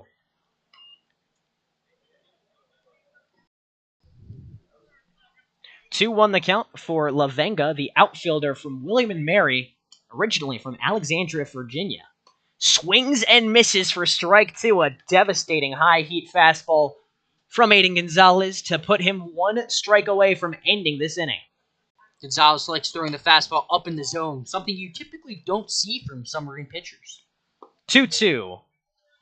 That one a little low. Ball 3. There's the low pitch you look for. You're only throwing 79, 80. Pitches up in the zone can be mistakes, but when you're coming from a funky arm angle, they work out. 3-2. Low and away. Ball 4. Michael Lavenga sees it well and takes a base. Now batting number 46, Jack Pokorak. It brings up Jack Pokorak, the first baseman for the Braves.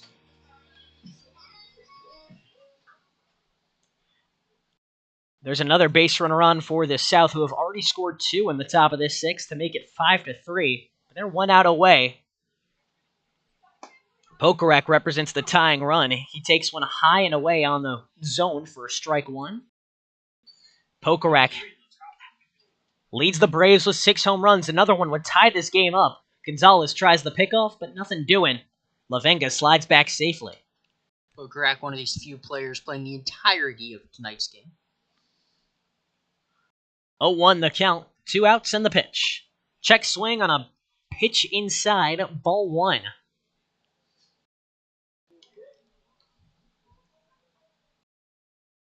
The 1-1. Slider finds the bottom corner. Strike 2.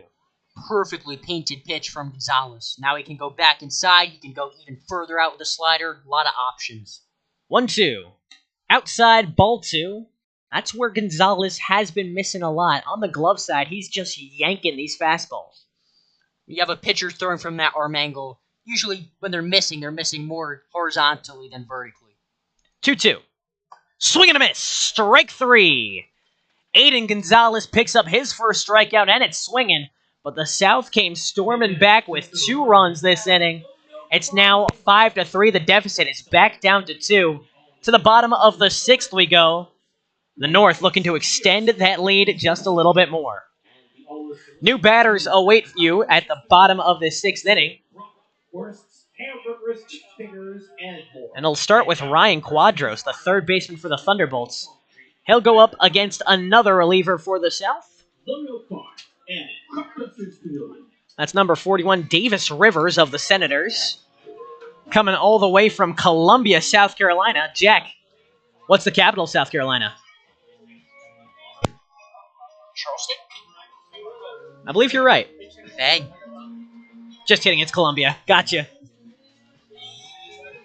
Charleston is the capital of West Virginia. Okay, so, Charleston's a big town.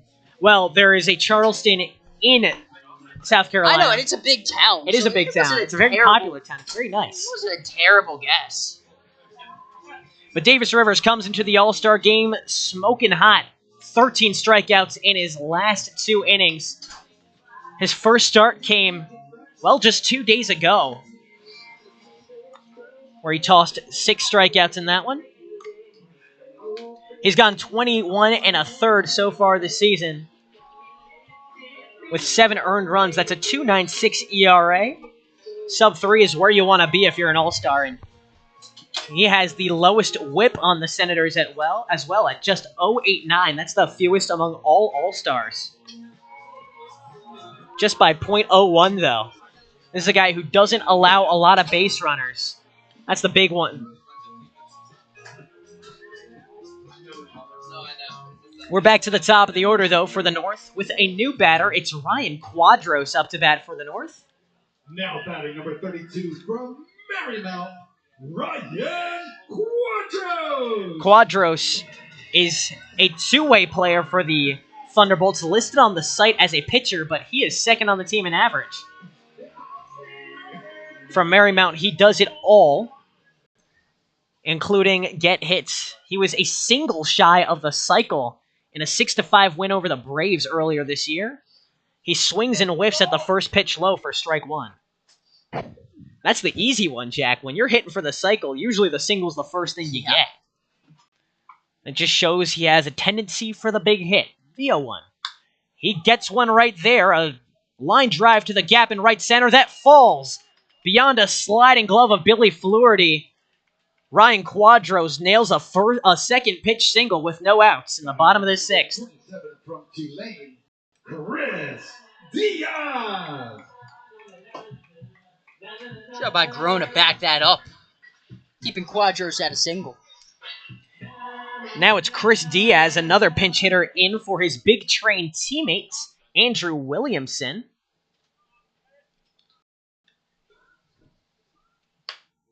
He keeps it on the ground to third. Colella fields and throws across for out number one. On the sacrifice, it advances Quadros to second and puts him in scoring position with John Dunyan up to bat, his Thunderbolts teammate. John Dunyan. Dunyan, another one of those Westchester products from Wilmington, Delaware. Hits .296 on the year. No homers yet, but 12 RBIs, including the game-winning RBI yesterday in a 15-14 win over the Cropdusters with a double. He's prone for the big hit. With a runner at second, he takes it inside. What a game that was. That was a 4-hour game, Jack. One that you got to break out the cough drops after if you're one of us. We're resilient, though. Back again tonight. Just like some of these pitchers have iron elbows, we got iron lungs. But not the real iron lung. 1-0 in the zone for strike one, buried in the bottom corner. That would be something, though, if you were broadcasting games with an iron lung. I think, that would be pretty remarkable. I think priorities. You're right. Just give me a microphone. I'll broadcast in any circumstance. The 1-1. Too high over the head of Dunyan for ball two. A dramatic ball, not even registered by our track man. Rivers settles back on the mound with a 2-1. What another elite all-star caliber name. Davis Rivers. It's two last names in one. You gotta love it. 2-1. A look back at Quadros at second. And a strike down the middle to even things up with 2 balls and 2 strikes.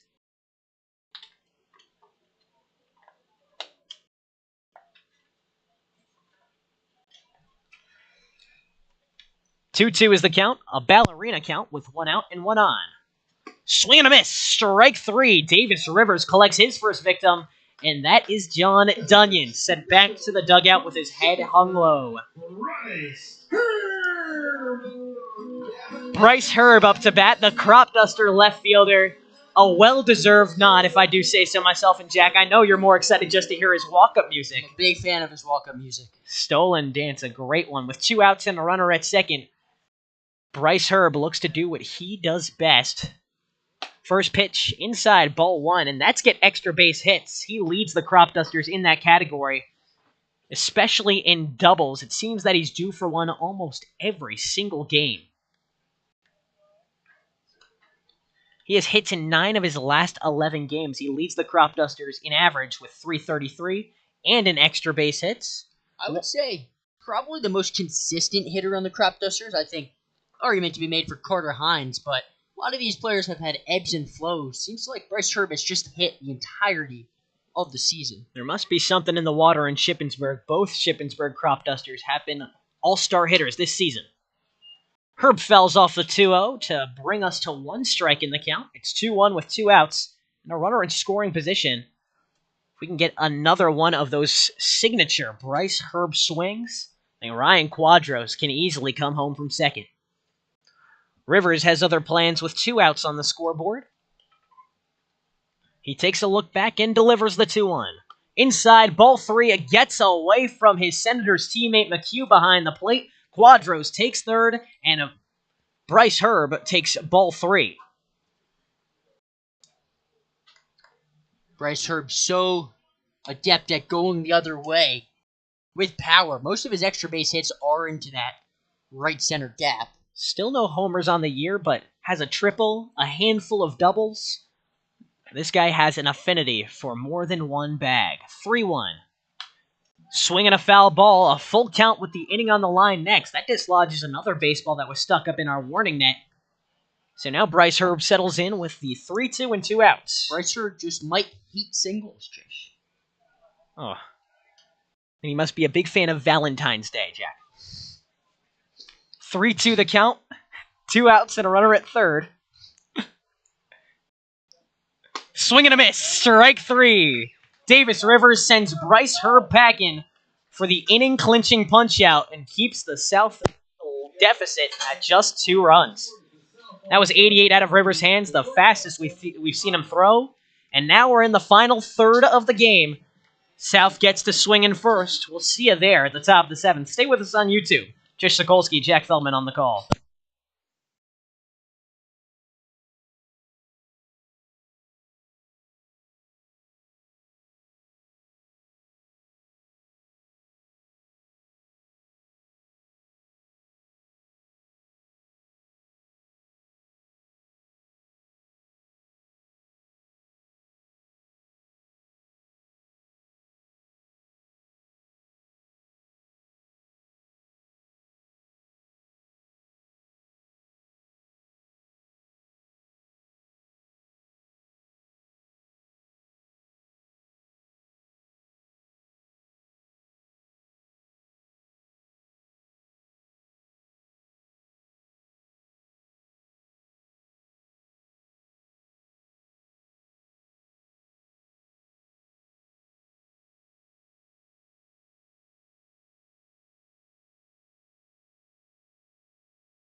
Five to 3, the North leads over the South after 6 innings of play. Jish Sokolsky, Jack Feldman, typically the Cropdusters broadcast here for the All-Star Game in 2024.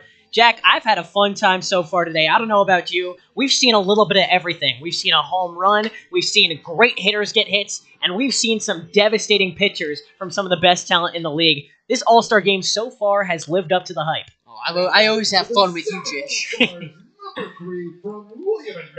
I appreciate that, Jack.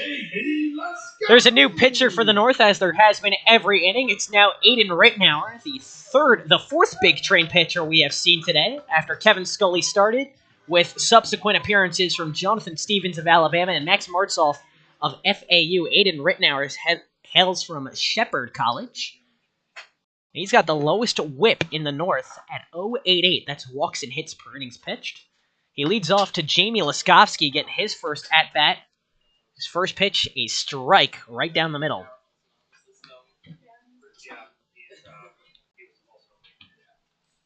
Laskovsky playing shortstop, fouls off the 0-1 to make it 0-2.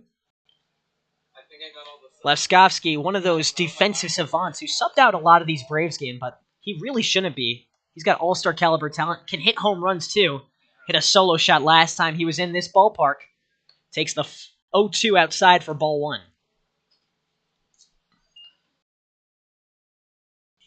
Despite being more of a speedy shortstop, he's got that pop on his bat. The 1-2 is hit on a line to Hines at short, who fields it off the dirt and makes the throw to Foster at first for out number 1. A routine 6-3 ground out. Hines has been so solid over there at short today. Hines has had to make a couple of plays. I don't know if he's been more impressive offensively or defensively. He's had himself a day. Carter Hines leads the Cropdusters in multiple hit games. He has 4 3-hit games. He already has 2 today in the All-Star Game. He's showing his best stuff at the dish and in the field. Now it's Dylan Can, the NJIT third baseman, up to bat by way of the Braves. First pitch, power deep into center field. Diaz tracking back at the warning track, puts his back to the fence and makes the glove for out number 2. Chris Diaz with a very impressive jump, a good reaction, and a run to the gap to rob Dylan Cann of a pretty swing. That might have been out of here if it was hit to any other part of the ballpark, but can't get it over the wall. Cann hit it 337 feet, which perhaps at his home Braves ballpark can be a home run. Haha. Rittenauer has gone through the first 2 batters with ease. Now he faces off against Nate McHugh, the designated hitter from the Senators. 1-0 the count for the Creighton product by way of Colorado, who takes the 1-0 low for ball 2. McHugh is 0 for 2 on the day. With a 2-run hole and 2 outs in the top of this 7th, they'll have to start getting hitters on the board and quick. So he takes the 2-0 inside to make it 3-0 the count. He worked a 3-ball count his last time up before eventually being put away on a flyout. 3 balls, no strikes. Finally, a called strike on the low corner. The off-speed from Rittenauer got him looking. One of those pitches that, when you're in 3-0, you don't typically swing on. Now with a 3-1, we'll see if he moves the bat. He does, and misses. Strike 2. Well, the 3-0 pitch was a slider right on the black. And the 3-1 pitch was a slider right on the black the other way. Rittenauer working both sides of the plate, looking for his first punch-out to end the 7th. 3-2. He got it. How do you like your pizza, Jack? Frozen. Looking strike 3 to end the 7th inning. 5-3, the North Division holds on to their lead. It's a force of habit, ladies and gentlemen, but we'll be right back for the bottom of the 7th after the 7th inning stretch at the ballpark. Jish Sokolsky and Jack Feldman on the call.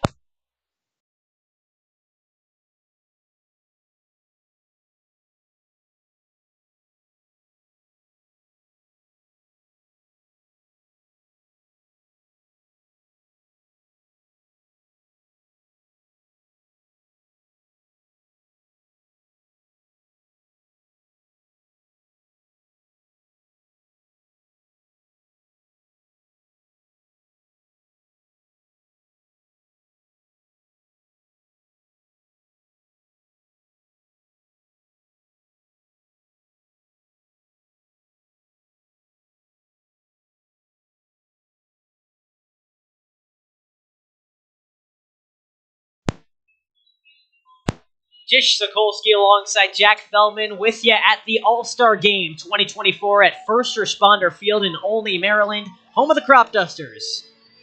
The North lead the South 5-3 in what's been quite the back-and-forth affair. The scoreboard might not suggest it, but whenever the South have punched, the North have come back with a right hook of their own. The North pulled ahead 5-1, and the South halved the deficit the frame later, and now it's Bryce Mitchell putting a big spot in the bottom of this 7th, looking to hold on to that 2-run lead, to keep the lead at 2 runs against a powerful North Division side. Bryce Mitchell from the Braves was a late addition to this All-Star roster. Hasn't pitched many innings so far this season, with an ERA of 7. That's 7 earned runs in 9 innings pitched, the fewest among all the All-Stars. Not a lot of rising freshmen you see in this game. He is one of them. He's one of them, and he will be relieved by another one of them. Up next after Bryce Mitchell will be Paul Whitcop, the Aces rising freshman.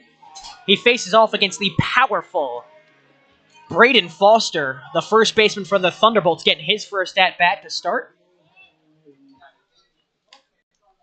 He hit a home run at this ballpark last night, a 3-run shot.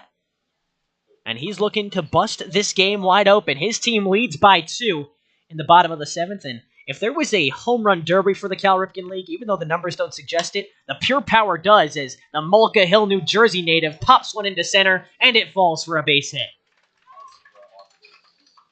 Going to be such a tough task for a rising freshman to face these type of hitters, Jish. We've seen that in the league this season, Jack. Rising freshmen and all of these pitching staffs haven't had the best times. It's, their first college innings against competition they're not used to. But it's better to get summer ball before your freshman year. Absolutely. It's a great experience. And Jay Wandell, the only rising freshman with good numbers. We'll see him later tonight. First pitch to Brady Powell in relief of Jimmy Kirk, a designated hitter. Powell's typically a third baseman, getting his first at-bat. Wandell's been outstanding this season. Well-deserved all-star. We'll see him next. For him. He's the pitcher for the Thunderbolts as Powell pops one foul for strike 2.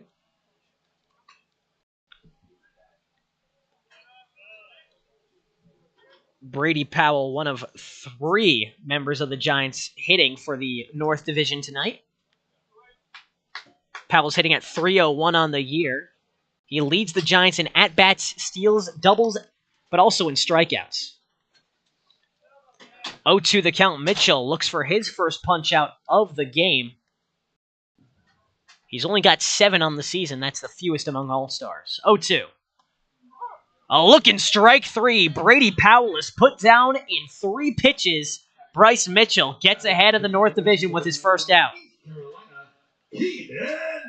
Bowman! So now Keenan Bowman, the big train second baseman, steps up to bat again. Had a tape measure shot over the left field fence in his last time up. He's got another runner at first. That's Braden Foster. And 1 out. Mitchell offers the first pitch and offers a strike.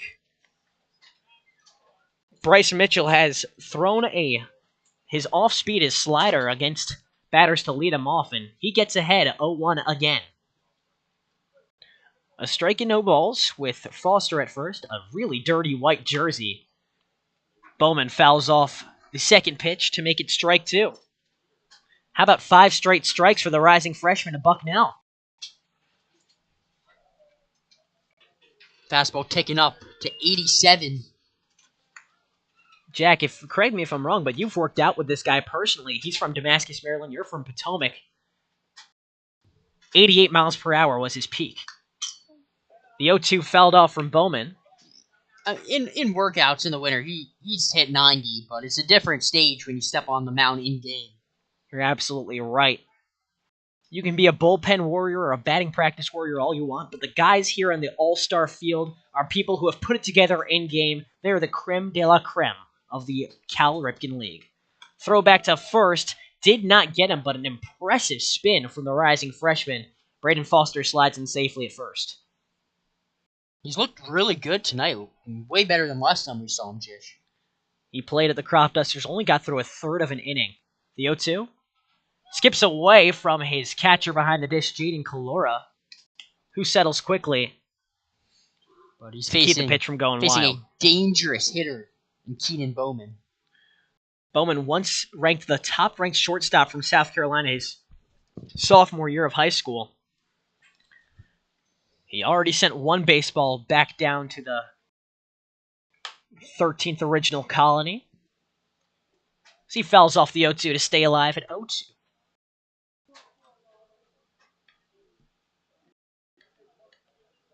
Bowman on the day is 1 for 3.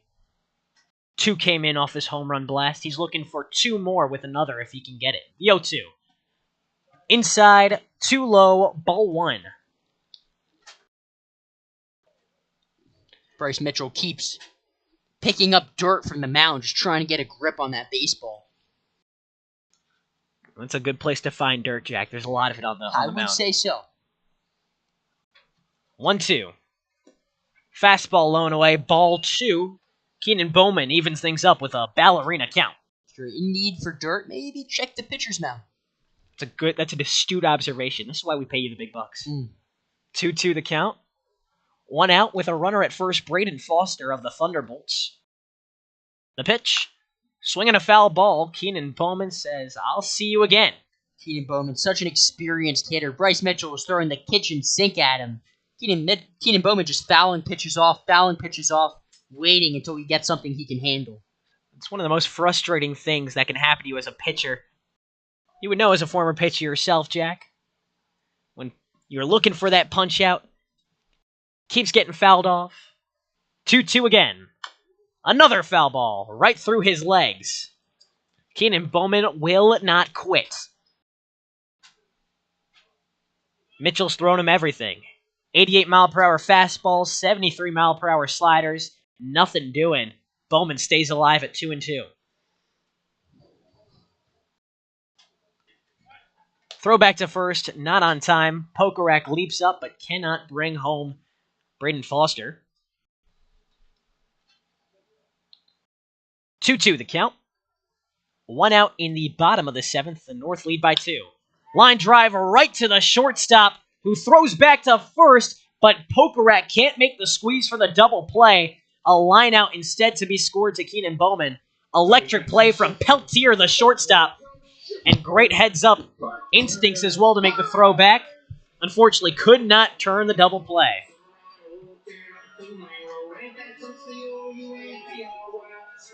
Another hard hit ball by Bowman. Just right at Peltier. Carter Hines, the Cropdusters shortstop, 2 for 3 on the day. Throw back to first to try and get to get Foster. Nothing doing. Ball 1 on a pitch in the dirt from Mitchell. How many times have we seen Carter Hines have a multi-hit day? Too many times. He started off his Cropdusters career after an 0 for 4 day against the Senators. Had 4 straight multi-hit games. 1-0 the count, 2 outs on a runner at first. Swing and a big fly ball into the gap in right center. Groen tracks over and makes the play for out number 3. We've seen some powerful swings from Carter Hines today, something we haven't quite seen all year. But Bryce Mitchell gets out of his only inning unscathed. No runs to be scored with 1 runner left on off of a hit. But a strikeout, a line out, and a fly out gets the job done in the 7th inning. To the top of the 8th we go. Stay with us here on YouTube. Jish Sokolsky, Jack Feldman on the call.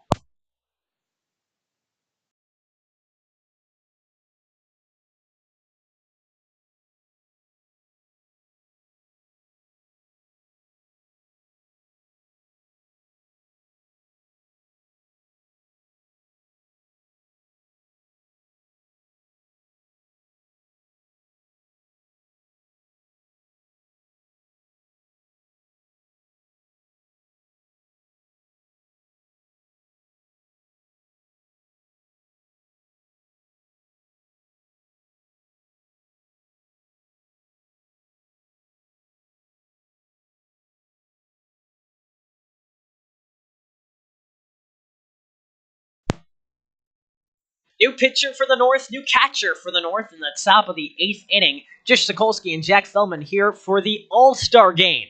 The North lead 5-3, and we are in crunch time. And this is when the North throw out their first true freshman, Jay Wandell, the only pitcher from the Thunderbolts who got an All-Star nod. Toes the rubber and gets ready for the top of this 8th. Jack, you were talking about him a little bit in the last inning. This guy just has a flow state to him, right? Absolutely. He has a devastating 2-seam that bears in 85 to 87 in that range. Gets a lot of ground balls. Statistically, one of the best high school baseball players ever in the state of Maryland.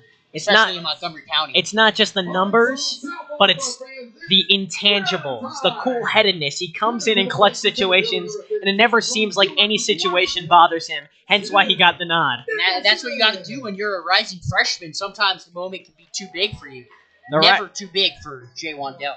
The rising freshman from Bethesda, Maryland, is committed to Towson University. That's where he'll attend this fall. He's got a 15 1/3 this summer, a 2-1 record with a 1.18 ERA.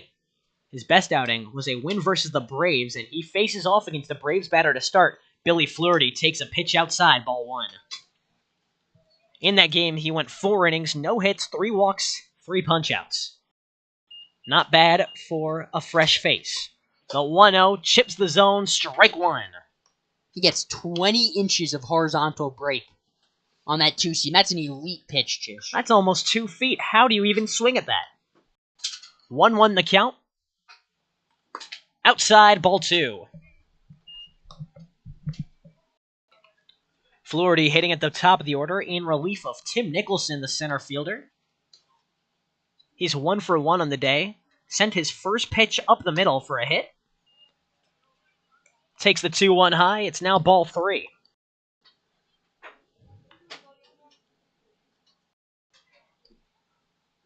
Three one the count. Flaherty looking to bring the tying run to the plate.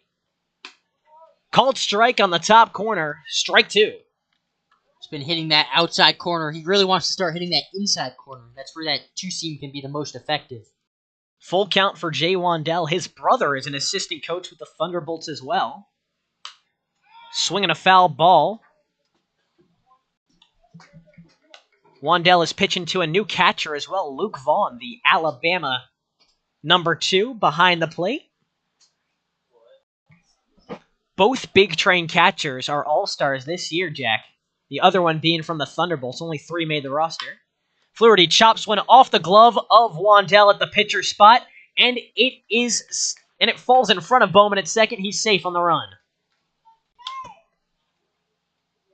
On the full count, Billy Flaherty's cooler head prevails. He gets his second infield hit. Right state, Jonathan Peltier. Now J.P. Peltier is up to bat after the infield single.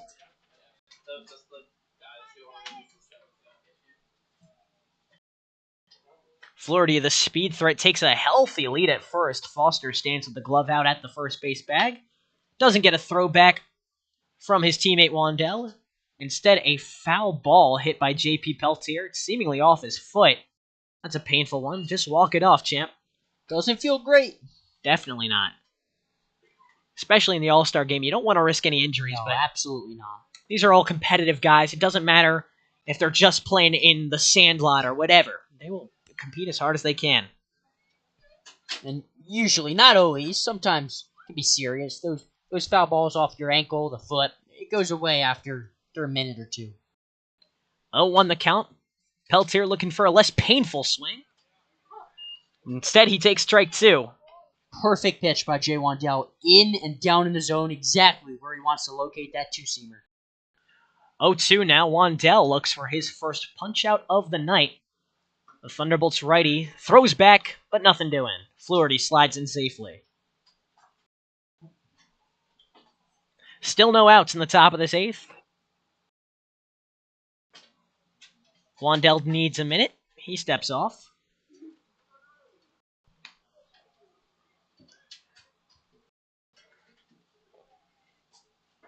Oh, 2 the count. Wandell takes a look back and delivers. Runner goes. Vaughn pops up, makes the throw on time, and he got him! A cannon of a throw from Luke Vaughn behind the dish to catch Billy Flaherty stealing. 4 out, number 1 of the inning. It's now 1-2 the count after a ball was taken high, and Peltier has to do what he does best and just get on base. He walked his last time up.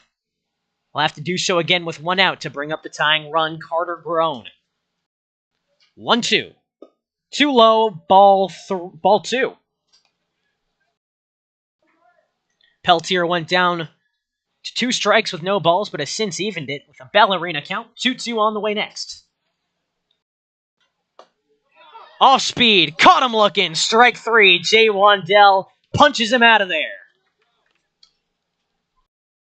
Batting next to right fielder number 23 from UConn, Carter Grown. That brings 2 outs to the top of this 8th. The 1 and 2 batters put away easily by Jay Wandell, but Carter Grown will make this a little bit more challenging.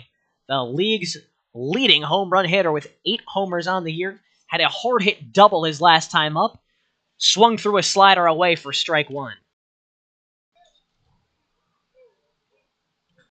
Groen's double back in the 7th inning topped at 104 miles per hour off of his bat. That was like a heat-seeking missile right at Aiden Gonzalez, the pitcher at the time. 0-1 falls off the plate for ball 1.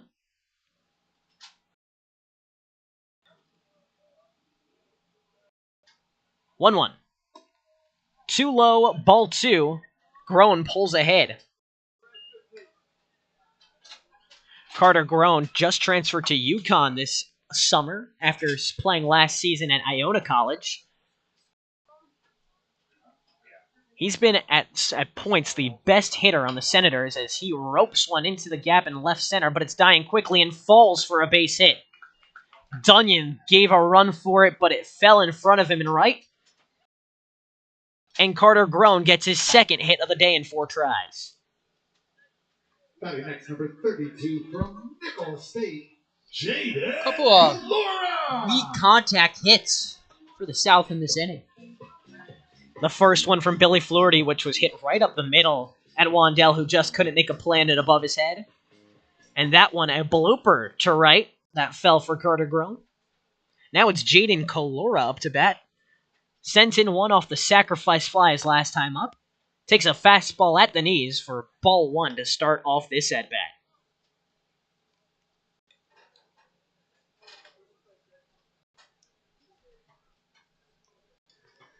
1-0 the count for the Louisiana native, who chops it down the first base side, and it bounces off of Grown for the inning-ending out 3.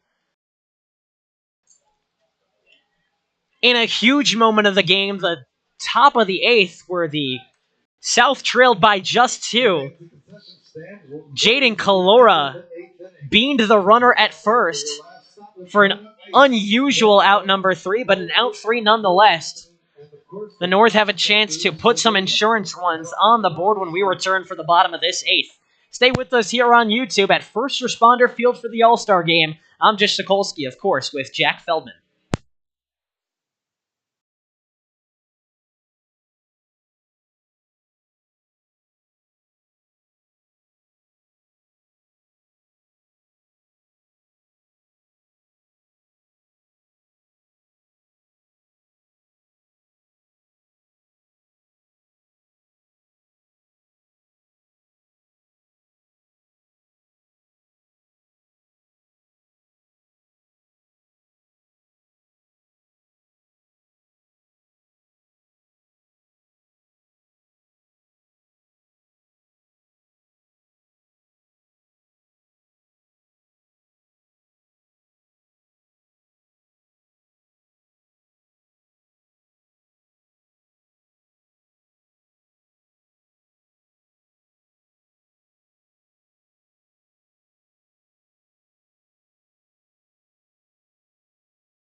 From one rising freshman to another, to yet another.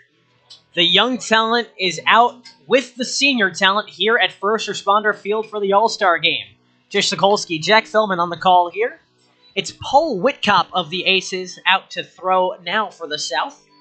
Another rising freshman, committed to Richmond University, hails from McLean, Virginia. Plays for Alexandria. He's played in 12 games so far this season. Pitched 13 1/3 with just 3 earned runs. He is 1-1 on the season, 2 saves, one of the better relievers in the entire league. The Aces pitching staff as a whole, from starters to relievers, is top-notch in this Cal Ripken League. The Aces team as a whole is top-notch, Jish. They just clinched a playoff berth last night with a win over the Grays, a 7-5 victory. Vaughn, the catcher from Alabama, slaps one into foul territory. First baseman Pokerek extends the glove and makes the play for out number 1. It's a really nice play up against the fence in foul territory.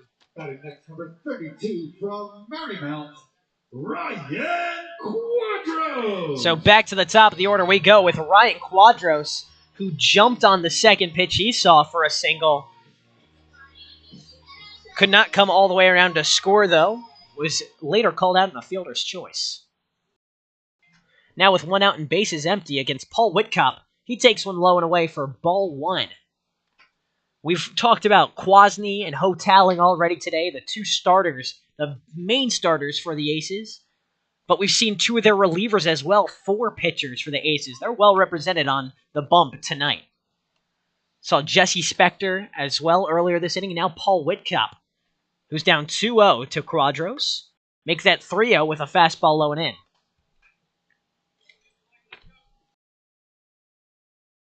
Quadros looks for his second base with one more take. The 3-0. Ball 4, Ryan Quadros gets on again. And Ryan Quadros is an example of this league, and not mattering where you went to school. Ryan Quadros comes from Division III Marymount, and he's playing in the All-Star game. It shows that there's a lot of parity and a lot more talent than people think in this baseball talent pool, this upcoming generation of stars. Absolutely. Some of the best players in the Ripken League are D2, D3 guys. Cropdusters, all of their all-stars except for one are D2. Diaz fouls one off for strike one. Of course, there's plenty more examples. Of course, the Cropdusters, the one I think of the most, the roster we're most familiar with. We are the Cropdusters broadcasters here at Cropdusters Field. 0-1 the count now for Chris Diaz, who grounded into a fielder's choice his last time up. Made a great play at the warning track on defense already today. Takes the 0-1, a slider right down the middle for strike two. Whitcop goes ahead quickly.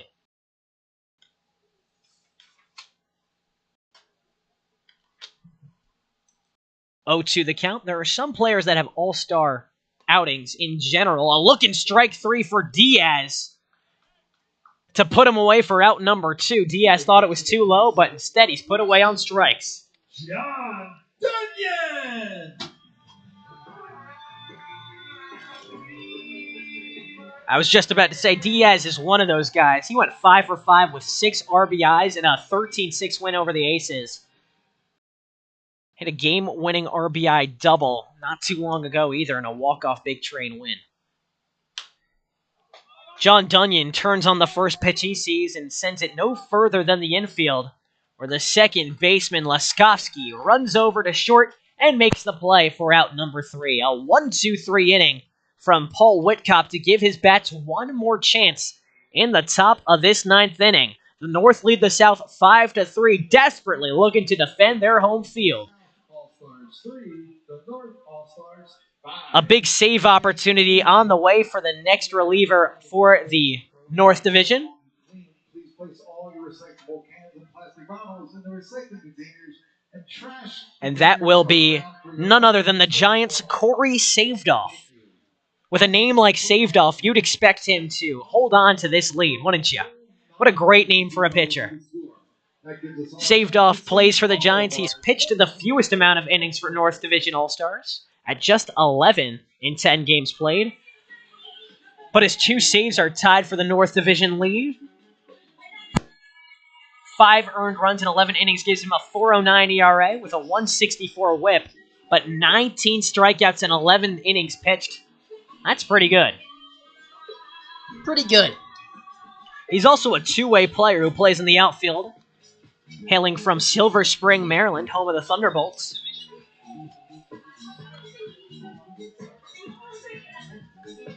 The Hofstra product looks to shut the door on this game. The North lead 5-3. The South have one last hurrah to get even. And even then they'll have to turn it back over to the North at the bottom of the 9th. We're here at the top. We haven't seen a run scored since the 6th inning. South looking to change that right here.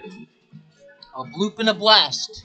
That's all they are away, Jack. A bloop and a blast. There's a ton of blasters on the South Division side.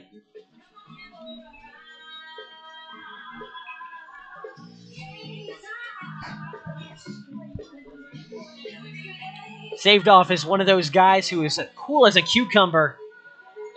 In his first 6 games, he had no earned runs. Has since allowed 5 in his last 4. But he's a reliable reliever that they like having out there. The lights now providing the only illumination here at First Responder Field. A brand new field for the Cropdusters, for those of us just joining. We didn't have stands last year. We didn't have lights last year. We didn't have this environment, simply put, last year, but the Cropdusters have put it together, and this is now one of the better venues, without any bias, in the entire Cal Ripken League. It's not just the venue, it's the whole atmosphere, Jish. It looks like a completely different stadium from last year to this year. It really is unbelievable. You have the food trucks on the side, It's a great evening. If you haven't come down to First Responder Field this season, it's a destination that I recommend you come to for when your favorite team plays against the Cropdusters. Last year, the broadcast was calling games from a tent beside the first baseline. Now we're in a press box high above the field. Strike one for saved off to Michael Lavenga to lead off the top of this ninth. 0-1 the count. Saved off the pitch. Swing and a miss for strike two. Sanderoff, excuse me. Saved off is a different pitcher. That's for the Grays. Tanner Sanderoff.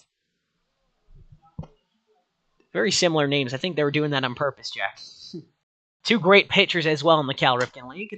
0-2 swung through. Strike three. The South are down to their final 2 outs. Now batting the first baseman, number 46 from UNC Greensboro, Jack Pokerak.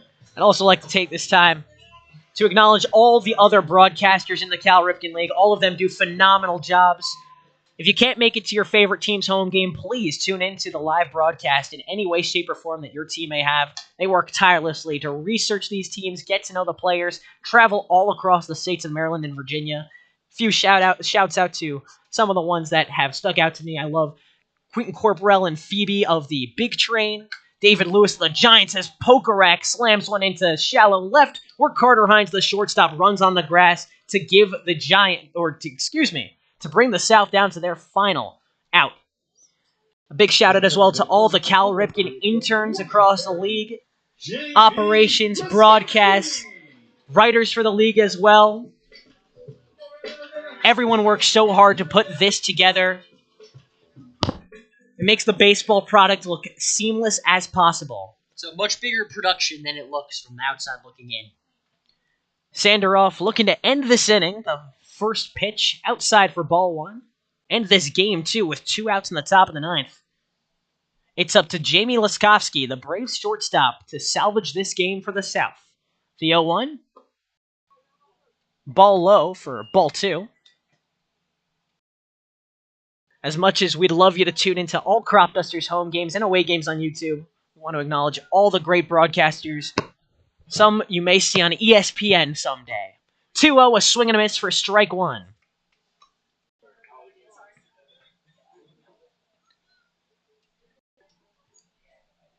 Sanderoff has tossed 2 strikeouts already. The 2-1.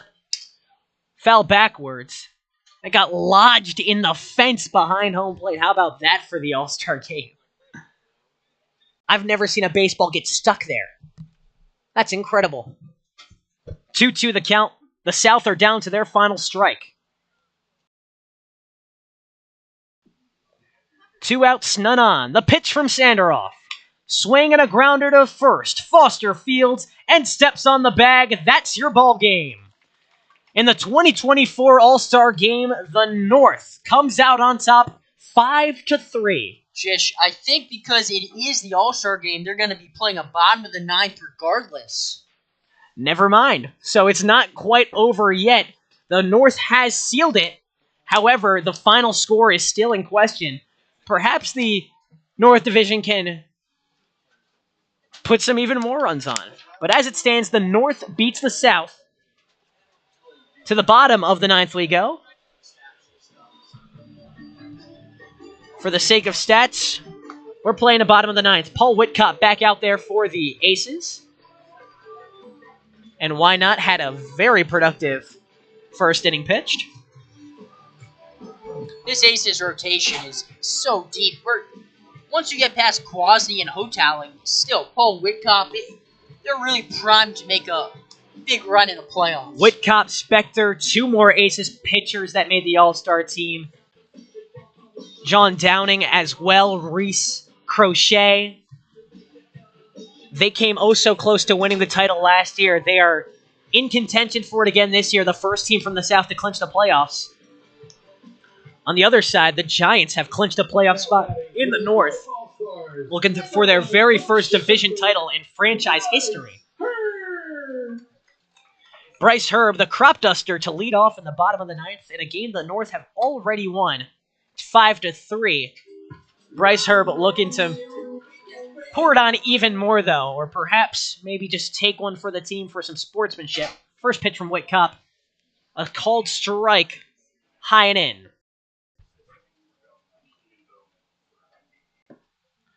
0-1 the count. We'd also like to thank everyone for tuning in. I know it's a far drive for a lot of the fans of the Cal Ripken League to make, so thanks for taking the second best option and sticking with us here on YouTube.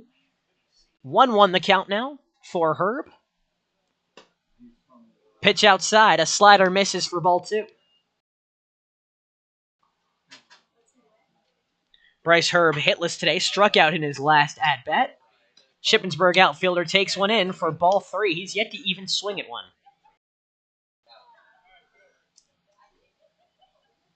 3-1 the count. Herb looking to pad his stats. The pitch. Ball 4. Bryce Herb gets on for the first time with a walk. And that'll bring up Braden Foster again. No one's going to turn down a free at-bat, Jish.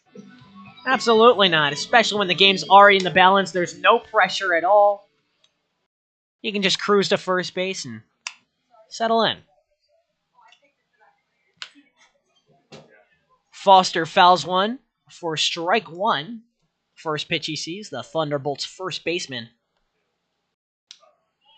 from Mullica Hill, New Jersey. How about it? One of 2 New Jersey All-Stars. I always love to see that. I come all the way from New Jersey. Foster pulls one to right. It falls for a base hit. Herb reaches second. Foster comes to first. His first hit of the evening would be the 27th of his season. Coming to the plate, number 19 from Tulane, Brady Powell. Brady Powell up to bat after striking out his last time up.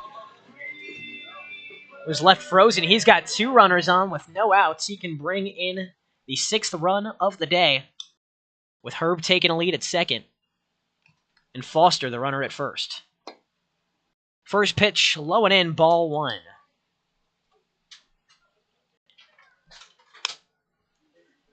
Brady Powell from Lusby, Maryland, goes to Radford University. 93 at-bats for the Giants this year. A called strike on the low corner. Paul Whitcup evens things up with a ball and a strike.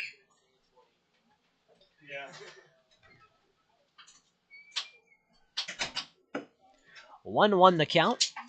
Typically when games are over, Jack and I like to play a little bit of presidential trivia. Powell lines one to second. Out at second and out at first. A double play to bring the first 2 outs to the scoreboard in the bottom of this 9th, where the North lead 5-3. And now Keenan Bowman back up to bat.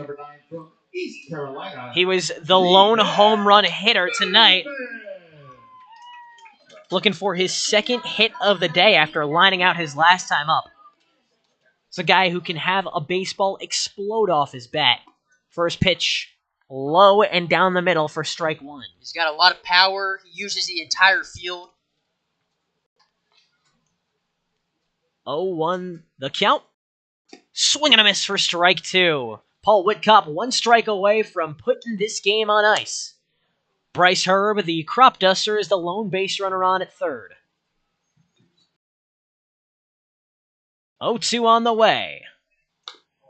Hits off of his elbow with 2 strikes. The game is extended.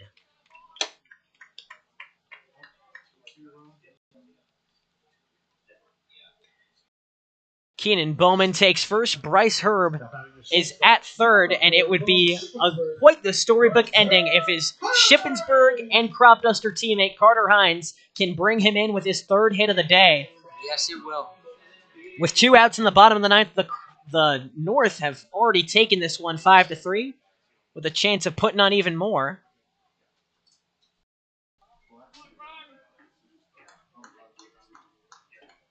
Color, the catcher, collects some more baseballs before we resume play in the bottom of this 9th. Now, if there were an MVP to be given out to this game, I would say it's between Keenan Bowman at first, maybe even Carter Hines here at the dish. Well, Josh, I believe they have given the MVP, and it is Keenan Bowman. He deserves it. A 2-run shot, the only home run of the game. He deserves it. Congratulations to the big train second baseman, Keenan Bowman. You're the 2024 All-Star MVP. Herb chops one high down the third baseline and foul for strike 2. Whitcop just one strike away from ending this game.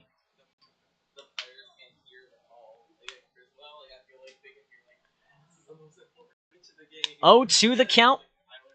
Whitcop has one more shot to end this game. Carter Hines wants his third hit. The 0-2. Swinging a foul ball. He'll stay alive and keep the game alive. So tough to strike out, Jish.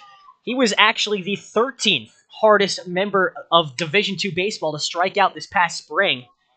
A metric I found on NCAA.com, one that I like to use in the broadcast. 0-2 fouled off again, so Whitcop is still in search of that game-clenching strike number 3. Carter Hines is going to make it difficult, as he always does. He loves to foul off the 0-2 pitches.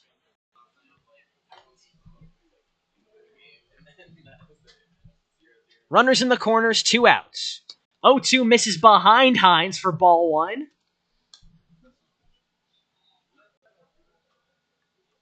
Not even registered on the track, man. A dramatic ball to give Hines an edge in this count. It's now 1-2 with 2 outs and runners in the corners. The pitch. Too low, ball 2. Hines evens it up on a pitch in the dirt. That's what he does, Jish. He's aggressive early in counts, loves swinging at the first pitch, and then if he falls behind, he battles back, fouling off strikes, taking balls, working in at bat. He's got 12 walks with the Cropdusters this season. Ranked 3rd on the team. He hits one to short. This could be the game, and it is. Peltier flips it to Laskowski, who covers at second, and that's your ball game. 5-3, the North take it. Off of a huge home run from Keenan Bowman. And not much else. 5-3, the North Division beats the South Division in the 2024 All-Star Game. An exciting game, just showcasing all the talent from around the Ripken League, which it is chock full of it from all levels of Division I to Division II to Division III baseball. This game really had it all. Remember the names you heard tonight. You might just see them on the show next. Until we meet again, I'm Jish Sokolsky alongside Jack Feldman. Thank you for letting us broadcast this All-Star Game. A huge thank you to the Cal Ripken League and all of our participants today. Everyone played valiantly. Have a great night, everyone, and stay safe. We'll see you soon.